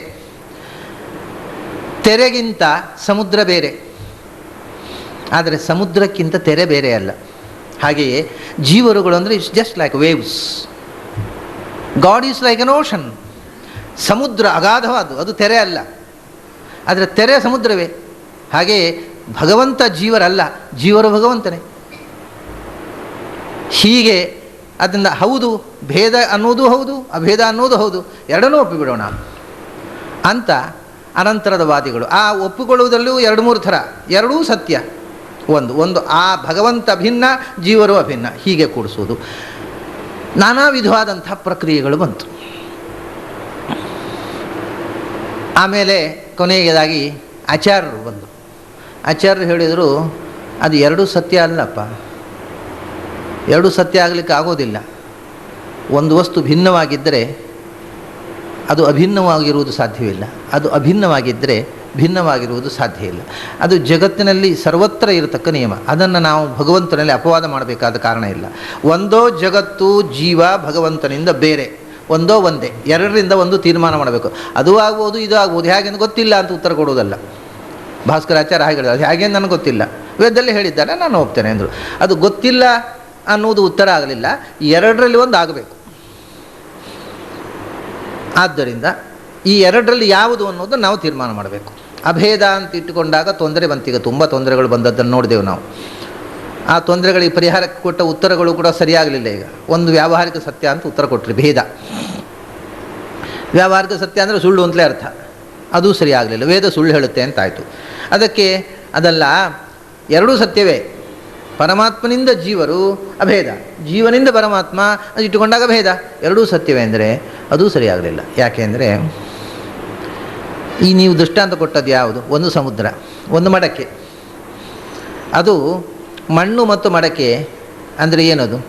ಮಣ್ಣೇ ಮಡಕೆಯಾದದ್ದು, ಪರಿಣಾಮ ವಿಕಾರವಾದದ್ದು. ಮಣ್ಣು ಅನ್ನೋದು ಒಂದು ಜಡ, ಅದು ಮಡಕೆಯಾಗಿ ವಿಕಾರ ಹೊಂದಿತು. ಸಮುದ್ರ ಅನ್ನೋದು ಒಂದು ಜಡವಾದ ದ್ರವ್ಯ, ಅದು ಅದು ತೆರೆಯಾಗಿ ವಿಕಾರ ಹೊಂದಿತು. ಈ ವಿಕಾರ ಇರುವ ವಸ್ತುಗಳಿಗೆ ಇದು ಸರಿ. ಭಗವಂತ ಹಾಗೆಯೇ ವಿಕಾರ ಹೊಂದುವ ವಸ್ತುವೋ ಅಥವಾ ನಿರ್ವಿಕಾರನೋ ಅನ್ನೋದು ನಮಗೆ ಬೇಕು. ಭಗವಂತ ನಿರ್ವಿಕಾರೋ ಕ್ಷರ ಶುದ್ಧ ಅಂತ ವೇದದಲ್ಲಿ ಭಗವಂತ ವಿಕಾರವುಳ್ಳ ವಸ್ತು ಅಲ್ಲ. ವಿಕಾರ ಅಂದರೆ ಪರಿಣಾಮ, ಬದಲಾಗುವುದು, ಸಬ್ಜೆಕ್ಟ್ ಟು ಮೆಟಮಾರ್ಫಾಸಿಸ್, ಬದಲಾವಣೆಗೆ ಒಳಗಾಗುವ ವಸ್ತು. ಭಗವಂತ ಬದಲಾಗ್ತಾ ಇರುವವನಲ್ಲ. ಸಪೋಸ್ ಭಗವಂತನೇ ಜೀವನಾಗಿ ಬದಲಾದ ಅಂತ ಇಟ್ಟುಕೊಳ್ಳೋಣ, ಅದು ಒಂದು ವಿಷಯ ಅಪೂರ್ವ. ಹೇಗೆ ಜಡ ಬದಲಾಗತ್ತೆ ಹಾಗೆ ಮಣ್ಣು ಮಡಿಕೆ ಆದ ಹಾಗೆ ಭಗವಂತ ಜೀವ ಆದ, ಅದೊಂದು ಅಪೂರ್ವ ಸಂಗತಿ, ಲೋಕದಲ್ಲಿ ಇಲ್ಲದಿದ್ದು, ಲೋಕ ವಿಲಕ್ಷಣವಾದ್ದು. ಹೌದಾ? ಹಾಗಾದರೆ ವಿಚಾರ ಮಾಡ, ಭಗವಂತ ಏನಾದ? ಭಗವಂತ ಜೀವರೂಪ ತಾಳಿದ. ಅವನು ಬುದ್ಧಿಪೂರ್ವಕವಾಗಿ ತಾಳಿದ್ದೋ ಅಥವಾ ನಮ್ಮ ಹಾಗೆ ಉಪಾಯ ಇಲ್ಲದೆ ತಾಳಿದ್ದೋ? ಈಗ ಅದೊಂದು ಆಗಬೇಕು. ಯಾಕೆ ತಾಳಿದ ಅಂತ ಒಂದು ಆಗಬೇಕು ನಮಗೆ. ನಾವು ಈ ಜೀವ ಈ ದೇಹದೊಳಗೆ ಬಂದದ್ದು ಯಾಕೆ ನಮಗೆ ಗೊತ್ತಿಲ್ಲ, ಯಾರೋ ಹಾಕಿದ್ರು ನಾವು ಬಂದೆವು. ಹಾಗೆ ಭಗವಂತನು ಯಾರೋ ತಳ್ಳಿದ್ದೋ ಈ ಪ್ರಪಂಚದಲ್ಲಿ ಜೀವನಾಗಿ ಹೋಗು, ಜೀವನಾಗಿ ಹುಟ್ಟು ಅಂತ, ಅಥವಾ ಸ್ವಂತ ಇಚ್ಛೆಯಿಂದ ಬಂದನೋ ಭಗವಂತ? ಈಗ ಭಗವಂತ ಜೀವ ಆದದ್ದು ಯಾವಾಗ ಶುರುವಾಯ್ತದೆ ಅವನಿಗೆ ಜೀವಭಾವ, ಮತ್ತು ಯಾಕೆ ಬಂತು ಅವನಿಗೆ ಈ ಪ್ರಾರಬ್ಧ ಕರ್ಮ ಅನ್ನೋದನ್ನು ನಾವು ತೀರ್ಮಾನ ಮಾಡಬೇಕಾಗತ್ತೆ. ದೇವರಿಗೆ ಇನ್ಯಾರೋ ಹೋಗಿ ನೀನು ಜೀವವಾಗಿ ಹುಟ್ಟು ಅಂತ ಅವನನ್ನು ಬಲಾತ್ಕಾರವಾಗಿ ಜೀವಭಾವ ಕೊಡುವ ಹಾಗಿಲ್ಲ. ಯಾಕಂದರೆ ದೇವರು ಅನ್ನೋ ಕನ್ಸೆಪ್ಟೇ ಅದು ಸರ್ವತಂತ್ರ ಸ್ವತಂತ್ರವಾದ ವಸ್ತು. ಹಾಗಾದರೆ ಅವನು ಸ್ವಂತ ಇಚ್ಛೆಯಿಂದ ಜೀವಭಾವವನ್ನು ತಾಳಿದ ಅಂತ ಹೇಳಬೇಕು. ಅವನಿಗೆ ತಲೆ ಕೆಟ್ಟಿದೆಯೇನು? ಆನಂದಮಯನಾಗಿದ್ದವ ನಾನು ದುಃಖಮಯನಾಗ್ತೇನೆ ಅಂತ ಯೋಚನೆ ಮಾಡಿ ಜೀವಭಾವ ತಾಳಿದ, ದುಃಖ ಅನುಭವಿಸಲಿ ಪ್ರಾರಂಭ ಮಾಡಿದ. ಯಾವ ಬುದ್ಧಿದ್ದ ದೇವರು ಹೀಗೆ ಮಾಡೋದು ಸಾಧ್ಯ ಇಲ್ಲ. ಅವನು ಅಜ್ಞಾನಿ ಆಗಬೇಕು. ಯಾಕೆಂದ್ರೆ ನಾನು ಸರ್ವಜ್ಞನಿದ್ದೇನೆ, ಎಲ್ಲ ಗೊತ್ತಿದೆ ನನಗೆ, ಏನೂ ಗೊತ್ತಿಲ್ಲದ ಅಜ್ಞಾನಿ ಆಗಬೇಕು ನಾನು ಅಂತ ಬಯಸಿದನೇನು? ಎಲ್ಲ ಗೊತ್ತಿರುವ ಭಗವಂತ ಏನೂ ಗೊತ್ತಿಲ್ಲದ ಜೀವಭಾವನ ಯಾಕೆ ತಳೆದ ಅಂತ. ಇಫ್ ಇಟ್ ಈಸ್ ಇಂಟೆನ್ಷನಲ್, ಅವನು ಮೂರ್ಖ ಇರಬೇಕು. ಗೊತ್ತಿಲ್ಲದೆ ಆಗೋದು ಅಂದರೆ ಅವನು ದೇವರಾಗೋದು ಹೇಗೆ? ಅವನಿಗೆ ಗೊತ್ತೇ ಇಲ್ಲ, ಹೇಗೋ ಜೀವ ಆಗಿಬಿಟ್ರೆ ಅವನು ದೇವರಾಗೋದು ಹೇಗೆ? ಅದರಿಂದ ಭಗವಂತನೇ ಜೀವನಾಗಿ ವಿಕಾರ ಹೊಂದಿದ ಅನ್ನುವ ಮಾತು ಯಾವ ರೀತಿಯಿಂದಲೂ ಅದನ್ನು ಯೋಚನೆ ಮಾಡಿದರೆ ಕನ್ಸ್ಯೂಮ್ ಮಾಡಲಿಕ್ಕೆ ಬರುವುದಿಲ್ಲ. ಮತ್ತು ಹಾಗಾದರೆ ಭಗವಂತ ಬೇರೆ ಇದ್ದಾನೆ, ಜೀವ ಅಲ್ಪಶಕ್ತಿ ನಮಗೆ ಗೊತ್ತಿದೆ, ಭಗವಂತ ಸರ್ವಜ್ಞ. ನಮ್ಮ ಭಗವಂತನ ಅರಿವು ಬರುವಾಗಲೇ ಅವನು ಸರ್ವಜ್ಞ, ಸರ್ವಶಕ್ತ, ಆನಂದಮಯ ಅಂತ ಅರಿವಿನಿಂದಲೇ ನಾವು ಭಗವಂತನ ಪರಿಚಯ. ನಾವು ಆನಂದಮಯರಲ್ಲ, ಸರ್ವಜ್ಞರಲ್ಲ, ಪೂರ್ಣಶಕ್ತರಲ್ಲ ಅನ್ನೋದು ನಮ್ಮ ಪರಿಚಯ. ಈ ಪರಿಚಯ ಆಗುವಾಗಲೇ, ದೇವರ ಪರಿಚಯ ಆಗುವಾಗಲೇ ನಮಗೆ ಅದು ಪೂರ್ಣ ಶಕ್ತಿ ಇರತಕ್ಕ ವಸ್ತು ಅಂತಲೇ ಪರಿಚಯ ಆಗುವುದು. ನಮಗೆ ನಮ್ಮ ಪರಿಚಯ ಇರುವುದೇ ಅಪೂರ್ಣರು, ಅಶಕ್ತರು, ಅಸಮರ್ಥರು ಅಂತಲೇ. ಆದ್ದರಿಂದ ಯಾವ ಕ್ಷಣಕ್ಕೂ ಇದನ್ನು ಏಕೀಭಾವದ ಚಿಂತನೆ ಮನಸ್ಸಿನಲ್ಲಿ ಬರುವುದು ಸಾಧ್ಯ ಇಲ್ಲ. ಹಾಗೆ ಭಿನ್ನರು ಅನ್ನೋದೇ ಕರೆಕ್ಟು. ಹಾಗಾದರೆ ಅಭೇದ ಹೇಳುತ್ತಲ್ಲ, ಅದು ಸುಳ್ಳು ಅಂತ ಹೇಳುವುದಿಲ್ಲ ಆಚಾರ್ಯ. ಸುಳ್ಳನ್ನು ಅಥವಾ ಅಭೇದ ವ್ಯಾವಹಾರಿಕ ಸತ್ಯ, ಭೇದ ಪಾರಮಾರ್ಥಿಕ ಸತ್ಯ ಅಂತ ಹೇಳೋದಿಲ್ಲ. ಅಭೇದ ಸುಳ್ಳೇ, ಭೇದ ಸತ್ಯವೇ. ಮತ್ತು ವೇದದಲ್ಲಿ ಅಭೇದ ಹೇಳುತ್ತಲ್ಲ, ಅಭೇದ ಹೇಳಿದ ಹಾಗೆ ಕಾಣುತ್ತೆ ನಿಮಗೆ, ಹೇಳುವುದಿಲ್ಲ. ಅದು ವ್ಯಾವಹಾರಿಕ ಭೇದವನ್ನು ಹೇಳುವುದು ಅಂತನ್ನುವಂಥ ಮಾತು ಅದು ಶಾಸ್ತ್ರೀಯವಾದ ಪ್ರಕ್ರಿಯೆಯೇ ಅಲ್ಲ. ವೇದ ಅತತ್ವಾವೇದಕ ಅಂತ ಹೇಳಿದಾಗ ಆಗುತ್ತೆ ಹಾಗೆ ಹೇಳಿದರೆ. ಮತ್ತು ವೇದದ ಅರ್ಥವನ್ನು ನೀವು ತಿಳ್ಕೊಂಡ್ರೆ ವೇದದಲ್ಲಿ ಹಾಗೆ ಹೇಳಿದೆ ಅನ್ನುವ ಮಾತೇ ಹೊರಟು ಹೋಗುತ್ತೆ. ವೇದದ ಅರ್ಥ ತಿಳ್ಕೊಳ್ಳಿಕ್ಕೆ ನೀವು ಹೇಳಿದ ಅರ್ಥವನ್ನೇ ನಾವು ಯಾಕೆ ತಿಳ್ಕೊಬೇಕು? ನಮಗೊಂದು ಅರ್ಥ ಆಗಿದೆ, ನಮಗೆ ಅದು ಅಭೇದ ಅಂತ ಅರ್ಥ ಆಗಿದೆ. ಅದಲ್ಲ, ನೀವು ಬೇರೆ ಅರ್ಥ ಹೇಳ್ತೀರಿ, ನೀವು ಹೇಳಿದ ಅರ್ಥವನ್ನೇ ಯಾಕೆ ತಿಳ್ಕೊಬೇಕು ನಾವು? ಆದರೆ ನಾವು ಹೇಳಿದ ಅರ್ಥವನ್ನು ಯಾಕೆ ವೇದದ ನಿಜವಾದ ಅರ್ಥ ಅಂತ ತಿಳ್ಕೋಬೇಕು? ನೀವು ಹೇಳಿದ ಅರ್ಥ ಅಲ್ಲ, ಯಾಕೆಂದರೆ ಅದಕ್ಕೆ ಆಚಾರ್ಯರು ಕಾರಣ ಹೇಳ್ತಾರೆ. ಅದು ಮುಂದಿನ ಶ್ಲೋಕ. ಇಷ್ಟು ಈ ಮುಂದಿನ ಶ್ಲೋಕಕ್ಕೆ ಪೀಠಿಕೆ ವೈದಿಕ ಅಂತ ಹೇಳಿದ ಮೇಲೆ ವೇದದ ಮೇಲೆ ಇಷ್ಟು ವಾದಗಳು. ವ್ಯವಹಾರ ಭಿದಾಪಿ ಗುರೋರ್ಜಗತಾಂ ನತು ಚಿತ್ತಗತ ಸಹಿಚೋದ್ಯಪರಂ ಬಹವಃ ಪುರುಷ ಪ್ರವರೋ ಹರಿರಿತ್ಯವದತ್ ಸ್ವಯಮೇವ ಹರಿ. ವೇದಕ್ಕೆ ಅರ್ಥ ಹಚ್ಚಬೇಕಾಗಿದ್ದರೆ ವೇದದ ಅರ್ಥ ಯಾವುದು ಅಂತ ತೀರ್ಮಾನ ಹೇಗೆ ಮಾಡೋದು? ಒಬ್ಬೊಬ್ಬರು ಒಂದೊಂದು ರೀತಿ ಅರ್ಥ ಬರೀತಾರೆ ವೇದಕ್ಕೆ. ಅಂದರೆ ವೇದದಲ್ಲಿ ಹೇಳಿದ್ದನ್ನೇ ನಂಬಬೇಕು ಅಂತಂದ್ರು, ವೈದಿಕಂ ವಚಃ ಅಂತ ಹೇಳಿದ್ರು ಕೂಡ ತೀರ್ಮಾನ ಆಗಲಿಲ್ಲ. ವೇದದಲ್ಲಿ ಭೇದ ಹೇಳಿದ್ದಾನೆ, ವ್ಯಾವಹಾರಿಕ ಭೇದ ಅಂತ ಹೇಳುವಂಥ ಅರ್ಥವನ್ನು ನಾವು ಯಾಕೆ ಒಪ್ಪಬಾರದು? ಅಂದರೆ ವೇದಕ್ಕೆ ಅರ್ಥ ಮಾಡುವುದಕ್ಕೆ ಏನು ಆಧಾರ, ಯಾವ ಹಿನ್ನೆಲೆಯಲ್ಲಿ ವೇದಕ್ಕೆ ಅರ್ಥ ಮಾಡಬೇಕು ಅಂತ ಹಿಂದೆ ಹೇಳಿದ್ದಾರೆ ಶಾಸ್ತ್ರಕಾರರು. ವೇದವ್ಯಾಸರು ಏನು ಹೇಳಿದರು? ಭಾರತದಲ್ಲಿ ಒಂದು ಮಾತು ಹೇಳಿದರು, ಇತಿಹಾಸ ಪುರಾಣಾಭ್ಯಾಂ ವೇದಂ ಸಮುಪಬ್ರಹ್ಮಯೇತ್. ವೇದದ ಅರ್ಥ ಮಾಡಬೇಕಾಗಿದೆ ಮೊದಲು ಇತಿಹಾಸ ಪುರಾಣಗಳನ್ನು ತಿಳ್ಕೊಂಡು ಇತಿಹಾಸ ಪುರಾಣಗಳಿಗೆ ಅಲ್ಲಿ ಹೇಳಿದ ವಿಷಯಕ್ಕೆ ಅನುಗುಣವಾಗಿ ವೇದಕ್ಕೆ ಅರ್ಥ ಮಾಡು. ವೇದದ ಅರ್ಥವನ್ನು ತಿಳಿಸುವುದಕ್ಕೋಸ್ಕರವೇ ಇತಿಹಾಸ ಪುರಾಣಗಳ ರಚನೆಯಾಗಿದೆ. ಆದ್ದರಿಂದ ಇತಿಹಾಸ ಪುರಾಣಗಳಿಗೆ ಅನುಗುಣವಾಗಿ ವೇದಕ್ಕೆ ಅರ್ಥ ಮಾಡು. ಬಿಭೇತಿ ಅಲ್ಪಶ್ರುತಾದ್ವೇದ ಮಾಮಯಂ ಪ್ರಹರಿಷ್ಯತಿ. ಇತಿಹಾಸ ಪುರಾಣಗಳ ಎಚ್ಚರ ಇಲ್ಲದ, ಅರಿವು ಇಲ್ಲದ ಮನುಷ್ಯ ವೇದಕ್ಕೆ ಅರ್ಥ ಹೇಳಿದಾಗ ಅಂಥವನ ಕೈಯಲ್ಲಿ ಸಿಕ್ಕಿ ಹಾಕಿಕೊಂಡ ವೇದ ಹೆದರಿಕೊಳ್ಳುತ್ತಂತೆ, ನನ್ನ ಮರ್ಯಾದೆ ತೆಗಿತಾನಿವ ಅಂತ. ಹೀಗೆ ವೇದವ್ಯಾಸರು ಹೇಳ್ತಾರೆ. ಆದ್ದರಿಂದ ವೇದೋಪಬ್ರಹ್ಮಣಾರ್ಥಾಯ ತಾವಗ್ರಾಹಯತ ಪ್ರಭು ಅಂತ ವಾಲ್ಮೀಕಿ ರಾಮಾಯಣದಲ್ಲಿ ಹೇಳ್ತಾರೆ. ವೇದದ ಅರ್ಥ ನಿರ್ಣಯಕ್ಕೋಸ್ಕರ ರಾಮಾಯಣವನ್ನು ಕುಶಲವರಿಗೆ ಉಪದೇಶ ಮಾಡಿದರು ಅಂತ. ಅವರು ರಾಮಾಯಣ ಹೇಳಿದ್ದು ಯಾಕೆಂದರೆ ರಾಮಚಂದ್ರನ ಚರಿತೆ ಗೊತ್ತಾಗಲಿಕ್ಕೋಸ್ಕರ ಅಂತ ಹೇಳೋದಿಲ್ಲ, ವೇದೋಪಬ್ರಹ್ಮಣಾರ್ಥಾಯ ಅಂತ ವೇದದ ರಹಸ್ಯವನ್ನು ತಿಳಿಸುವುದಕ್ಕೋಸ್ಕರ ರಾಮಾಯಣವನ್ನು ಕುಶಲವರಿಗೆ ಉಪದೇಶ ಮಾಡಿದರು ಅಂತ. ಆದ್ದರಿಂದ ಲೋಕದಲ್ಲಿ ಒಂದು ರೂಢಿ ಇದೆ, ಏನು ಅಂದರೆ ವೇದವೇದ್ಯೇ ಪರೇ ಪುಂಸಿ ಜಾತೆ ದಶರಥಾತ್ಮಜೇ. ವೇದವೇದ್ಯನಾಗಿರ್ತಕ್ಕ ಭಗವಂತ ರಾಮನಾಗಿ ಅವತರಿಸಿದಾಗ ವೇದ ರಾಮಾಯಣವಾಗಿ ಅವತರಿಸಿತು ಅಂತ. ವೇದ ಪ್ರಾಚೀತ ಸಾದಾಸೀತ್ ಸಾಕ್ಷಾತ್ ರಾಮಾಯಣಾತ್ಮನ ಅಂತ. ಹೀಗೆ ರಾಮಾಯಣ ಒಂದು ಇತಿಹಾಸ, ಮಹಾಭಾರತ ಒಂದು ಇತಿಹಾಸ, ಪಂಚರಾತ್ರ ಒಂದು ಇತಿಹಾಸ. ಇವು ಇತಿಹಾಸಗಳು. ಆಮೇಲೆ ಭಾಗವತ ಮುಂತಾದವು ಪುರಾಣಗಳು. ಈ 3 ಇತಿಹಾಸಗಳು ಮತ್ತು 18 ಪುರಾಣಗಳು. ಈ ಇತಿಹಾಸ ಪುರಾಣಗಳ ಹಿನ್ನೆಲೆಯಲ್ಲಿ ವೇದಕ್ಕೆ ಅರ್ಥ ಮಾಡಬೇಕು.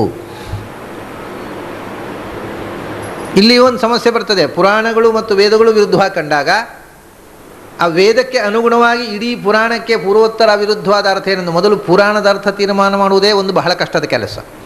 ಪುರಾಣದ ಅರ್ಥ ತೀರ್ಮಾನ ಆದ ಮೇಲೆ ಅದಕ್ಕೆ ಅನುಗುಣವಾಗಿ ವೇದಕ್ಕೆ ಅರ್ಥ ಮಾಡ್ತಾ ಹೋಗಬೇಕು. ಹೀಗೆ ಮಾಡಿದರೆ ಈಗ ವೇದದಲ್ಲಿ ಹೇಳಿರತಕ್ಕ ಭೇದ ವ್ಯಾವಹಾರಿಕ ಭೇದವೋ ಪಾರಮಾರ್ಥಿಕ ಭೇದವೋ? ವ್ಯಾವಹಾರಿಕ ಭೇದ ಅಂತ ಅರ್ಥ ಮಾಡಿದ್ದಾರೆ, ಅದನ್ನು ಯಾಕೆ ಒಪ್ಕೋಬಾರದು? ನೀವು ಹೇಳಿದ ಭೇದವೇ ಸತ್ಯ ಅಂತ ಯಾಕೆ ಹೇಳಬೇಕು ಅಂದರೆ, ವೇದದಲ್ಲೇ ಒಂದು ಮಾತಿದೆ. ಏನು ಅಂದರೆ, ಸತ್ಯಸ್ಸೋ ಅಸ್ಯ ಮಹಿಮಾ ಗಣೇಶವೋ ವಿಪ್ರರಾಜ್ಯೇ ಸತ್ಯಸ್ಸೋ ಅಸ್ಯ ಮಹಿಮಾ ಸತ್ಯಂ ಹ್ಯೇವಾದಸೌ ವಿಶ್ವಮಸ ಸತ್ಯಂ ಹೇ ವೇದಂ ವಿಶ್ವಮಸೌ ಸೃಜತೆ. ಇವನು ಸತ್ಯವಾದ ವಿಶ್ವವನ್ನು ಸೃಷ್ಟಿ ಮಾಡ್ತಾನೆ, ಅವನ ಮಹಿಮೆ ಸತ್ಯ. ಆಮೇಲೆ ಸತ್ಯಂ ಭಿದ, ಸ್ಪಷ್ಟವಾದ ಒಂದು ಶ್ರುತಿ ಇದೆ, ಸತ್ಯಂ ಭಿದ ಸತ್ಯಂ ಭಿದ ಸತ್ಯಂ ಭಿದ 3 ಸರ್ತಿ ಹೇಳಿದ್ದಾರೆ ಪ್ರತಿಜ್ಞೆ. ಭೇದ ಸತ್ಯ ಭೇದ ಸತ್ಯ ಭೇದ ಸತ್ಯಂ ಭಿದ. ಹಾಗೆಯೇ ಎಲ್ಲಿಯಾದರೂ ನೀವು ಹೇಳಿದಾಗ ಅಭಿದ ಸತ್ಯ ಅಭೇದ ಸತ್ಯ ಅಭೇದ ಸತ್ಯ ಅಂತ ಸ್ಟೇಟ್ಮೆಂಟ್ ಉಂಟು. ಹಾಗಾದರೆ ಭೇದ ಸತ್ಯ ಅಂತ ಶ್ರುತಿಯೇ ಹೇಳುತ್ತೆ, ಅಭೇದ ಸತ್ಯ ಅಂತ ಸ್ಟೇಟ್ಮೆಂಟ್ ಉಂಟು ಎಲ್ಲಿಯಾದರೂ? ಸತ್ಯಂ ಭಿದ ಸತ್ಯಂ ಭಿದ ಸತ್ಯಂ ಭಿದ ಮೈವಾರು ವಣ್ಯೋ ಮೈವಾರು ವಣ್ಯೋ ಮೈವಾರು ವಣ್ಯ, ಇದು ವೇದದ ವಚನ. ಮತ್ತು ಹಾಗಾದರೆ ವೇದದಲ್ಲಿ ಇನ್ನೇನೇನೋ ಕಾಣುತ್ತಲ್ಲ ಅಂದರೆ, ಮೈವ ಆರು ವಣ್ಯ, ಆರು ವಣ್ಯ ಅಂದರೆ ಆರುಗಳು ಅಂದರೆ ಆರಾಂಧ್ರ ದೋಷ, ಆರುಗಳು ಅಂದರೆ ದುಷ್ಟರು, ತಾಮಸ ಸ್ವಭಾವದವರು, ಅಂಥವರಿಗೆ ತಿಳಿಯೋದಿಲ್ಲ ಅದು, ಅಂಥವರಿಗೆ ತಿಳಿಯೋದಿಲ್ಲ ಅದು, ಅಂಥವರಿಗೆ ತಿಳಿಯೋದಿಲ್ಲ ಅದು. ಮೈವಾರು ವಣ್ಯೋ ಮೈವಾರು ವಣ್ಯೋ ಮೈವಾರು ವಣ್ಯ ಅಂತ ವೇದ ಎಚ್ಚರ ಕೊಡುತ್ತೆ. ಅದಕ್ಕೆ ಅನುಗುಣವಾಗಿ ಪುರಾಣ ಏನು ಹೇಳುತ್ತೆ ಅಂದರೆ, ಇತಿಹಾಸ ತಗೊಂಡ್ರಾಚಾರ ವ್ಯವಹಾರ ಭಿದಾಪಿ ವ್ಯವಹಾರದಲ್ಲಿ ಭೇದ, ಸತ್ಯದಲ್ಲಿ ಪಾರಮಾರ್ಥಿಕವಾಗಿ ಭೇದ ಇಲ್ಲ ಅಂತ ಇಟ್ಟುಕೊಂಡ್ರೆ, ವ್ಯವಹಾರ ಭಿದಾಪಿ ನೀವು ಹೇಳತಕ್ಕಂಥ ಈ ಇಂಟರ್ಪ್ರಿಟೇಷನು ಜಗತ್ತಿನಲ್ಲಿ ಇರತಕ್ಕ ಭೇದ ವ್ಯಾವಹಾರಿಕ ಅಂದರೆ ವ್ಯವಹಾರದಲ್ಲಿ ಕಾಣೋದಷ್ಟೇ, ವಾಸ್ತವಿಕವಾಗಿ ಇಲ್ಲ ಅನ್ನತಕ್ಕ ಮಾತು. ನಗರೋರ್ ನತು ಗುರೋಹ್ ಜಗತಾಂ ಗುರೋಹ್ ಚಿತ್ತಗತಾನ್ ಗುರೋಹ್ ಜಗತಾಂ, ಜಗತ್ತುಗಳ ಗುರು ಅಂದರೆ ವೇದವ್ಯಾಸರು. ಅವರು ತನಗೆ ಗುರು ಜಗತ್ತಿಗೂ ಗುರು ಅಂತ ಹೇಳಿ, ಜಗದ್ಗುರುವಾಗಿರತಕ್ಕಂಥ ವೇದವ್ಯಾಸರು ಇತಿಹಾಸ ಪುರಾಣಗಳಲ್ಲಿ ಅದನ್ನು ಆ ಅರ್ಥವನ್ನು ಕೊಡಲಿಲ್ಲ ವೇದಕ್ಕೆ. ಆದ್ದರಿಂದ ವೇದಕ್ಕೆ ಇತಿಹಾಸ ಪುರಾಣಗಳಿಗೆ ಅನುಗುಣವಾಗಿ ಅರ್ಥ ಮಾಡಬೇಕು ಅನ್ನುವಂಥದ್ದು ಎಲ್ಲರೂ ಒಪ್ಪಿರತಕ್ಕಂಥದ್ದು. ಆ ಗುರೋರ್ ಜಗತಾಂ ನತು ಚಿತ್ತಗತ, ವೇದವ್ಯಾಸರಿಗೆ ಈ ಇಂಟರ್ಪ್ರಿಟೇಷನು ಇಷ್ಟ ಅಲ್ಲ. ಆದ್ದರಿಂದ ಇತಿಹಾಸ ಪುರಾಣಗಳಿಗೆ ಅನುಗುಣವಾಗಿ ಮತ್ತು ಬ್ರಹ್ಮಸೂತ್ರಗಳಿಗೆ ಅನುಗುಣವಾಗಿ ಸರ್ವಶಾಸ್ತ್ರಾರ್ಥ ನಿರ್ಣಯ ಬ್ರಹ್ಮಸೂತ್ರ, ಅದಕ್ಕೆ ನೀವು ಬ್ರಹ್ಮಸೂತ್ರ ಭಾಷ್ಯವನ್ನೇ ಬರೆದವರು, ಎಲ್ಲ ಮತಾಚಾರ್ಯರು ಬ್ರಹ್ಮಸೂತ್ರಕ್ಕೆ ಅನುಗುಣವಾಗಿ ಮಾಡಿದವರು. ಆದ್ದರಿಂದ ಬ್ರಹ್ಮಸೂತ್ರಕ್ಕೆ ಇತಿಹಾಸ ಪುರಾಣಗಳಿಗೆ ಅನುಗುಣವಾಗಿ ಅರ್ಥ ಮಾಡಬೇಕು. ಅದು ವೇದವ್ಯಾಸರ ಚಿತ್ತದಲ್ಲಿ ಇರುವಂಥ ಅರ್ಥ ಅಲ್ಲ, ಅವರ ಮನಸ್ಸಿಗೆ ಒಪ್ಪಿಗೆಯಾದ ಅರ್ಥ ಅಲ್ಲ ನೀವು ಹೇಳೋದು. ಯಾಕೆ ಅಂದರೆ ವೇದವ್ಯಾಸರು ಏನು ಹೇಳ್ತಾರೆ ನೋಡೋಣ. ಭಾರತಂ ಸರ್ವಶಾಸ್ತ್ರೇಶು ಅಂತ ವೇದವ್ಯಾಸರು ರಚನೆ ಮಾಡಿದಂಥ ಗ್ರಂಥಗಳಲ್ಲೇ ಅವರೇ ಹೇಳಿಕೊಂಡರು, ನಾನು ಪ್ರಪಂಚಕ್ಕೆ ಕೊಟ್ಟ ಗ್ರಂಥಗಳಲ್ಲಿ ಶಾಸ್ತ್ರಗಳಲ್ಲಿ ಅತ್ಯಂತ ಶ್ರೇಷ್ಠವಾದದ್ದು ಭಾರತ ಅಂತ. ಶಾಸ್ತ್ರೇಶು ಭಾರತಂ ಸಾರಃ, ಅನೇಕ ಕಡೆ ಶಾಸ್ತ್ರಗಳಲ್ಲಿ ಸಾರಭೂತವಾದದ್ದು ಭಾರತ. ಭಾರತಂ ಸರ್ವಶಾಸ್ತ್ರೇಶು, ಭಾರತಗಳಲ್ಲಿ ಸರ್ವಶಾಸ್ತ್ರಗಳು ಶ್ರೇಷ್ಠವಾದ್ದು ಭಾರತ. ವೇದಗಳಿಗಿಂತಲೂ ಮಿಗಿಲು ಅನ್ನತಕ್ಕಂಥ ಪ್ರಶಂಸೆ ಅದಕ್ಕೆ ಬಂತು. ಅದು ವೇದವ್ಯಾಸರು ವೇದಾರ್ಥ ನಿರ್ಣಯ ಹೀಗೇ ವೇದಕ್ಕೆ ಅರ್ಥ ಮಾಡಬೇಕು ಅನ್ನೋದಕ್ಕೆ ನಿರ್ಣಾಯಕವಾಗಿ ಬರೆದಿರತಕ್ಕಂಥ ರಚಿಸಿರತಕ್ಕಂಥ ಗ್ರಂಥ. ಅದರಲ್ಲಿ ಏನು ಹೇಳಿದ್ದಾರೆ ನೋಡೋಣ. ಸಹಿ ಚೋದ್ಯಪರಂ, ಪ್ರಶ್ನೆ ಹಾಕಿ, ಚೋದ್ಯ ಅಂದರೆ ಪ್ರಶ್ನೆ, ಚೋದ್ಯಪರಂ ಅಂದರೆ ಪ್ರಶ್ನೆ ಹಾಕಿ ಆಮೇಲೆ ಈ ರೀತಿ ನಮಗೆ ಏನು ಪ್ರಶ್ನೆ ಬಂತು, ಭೇದ ಸತ್ಯವೋ ಅಭೇದ ಸತ್ಯವೋ ಅಂತ, ಆ ಪ್ರಶ್ನೆಯನ್ನು ಅವರೇ ಹಾಕಿಕೊಂಡು ಅದರ ನಂತರ ಉತ್ತರ ಕೊಟ್ಟರು ವೇದವ್ಯಾಸರು. ಅವರು ಉತ್ತರ ಏನು ಕೊಟ್ಟರು, ಭಾವ ಪುರುಷ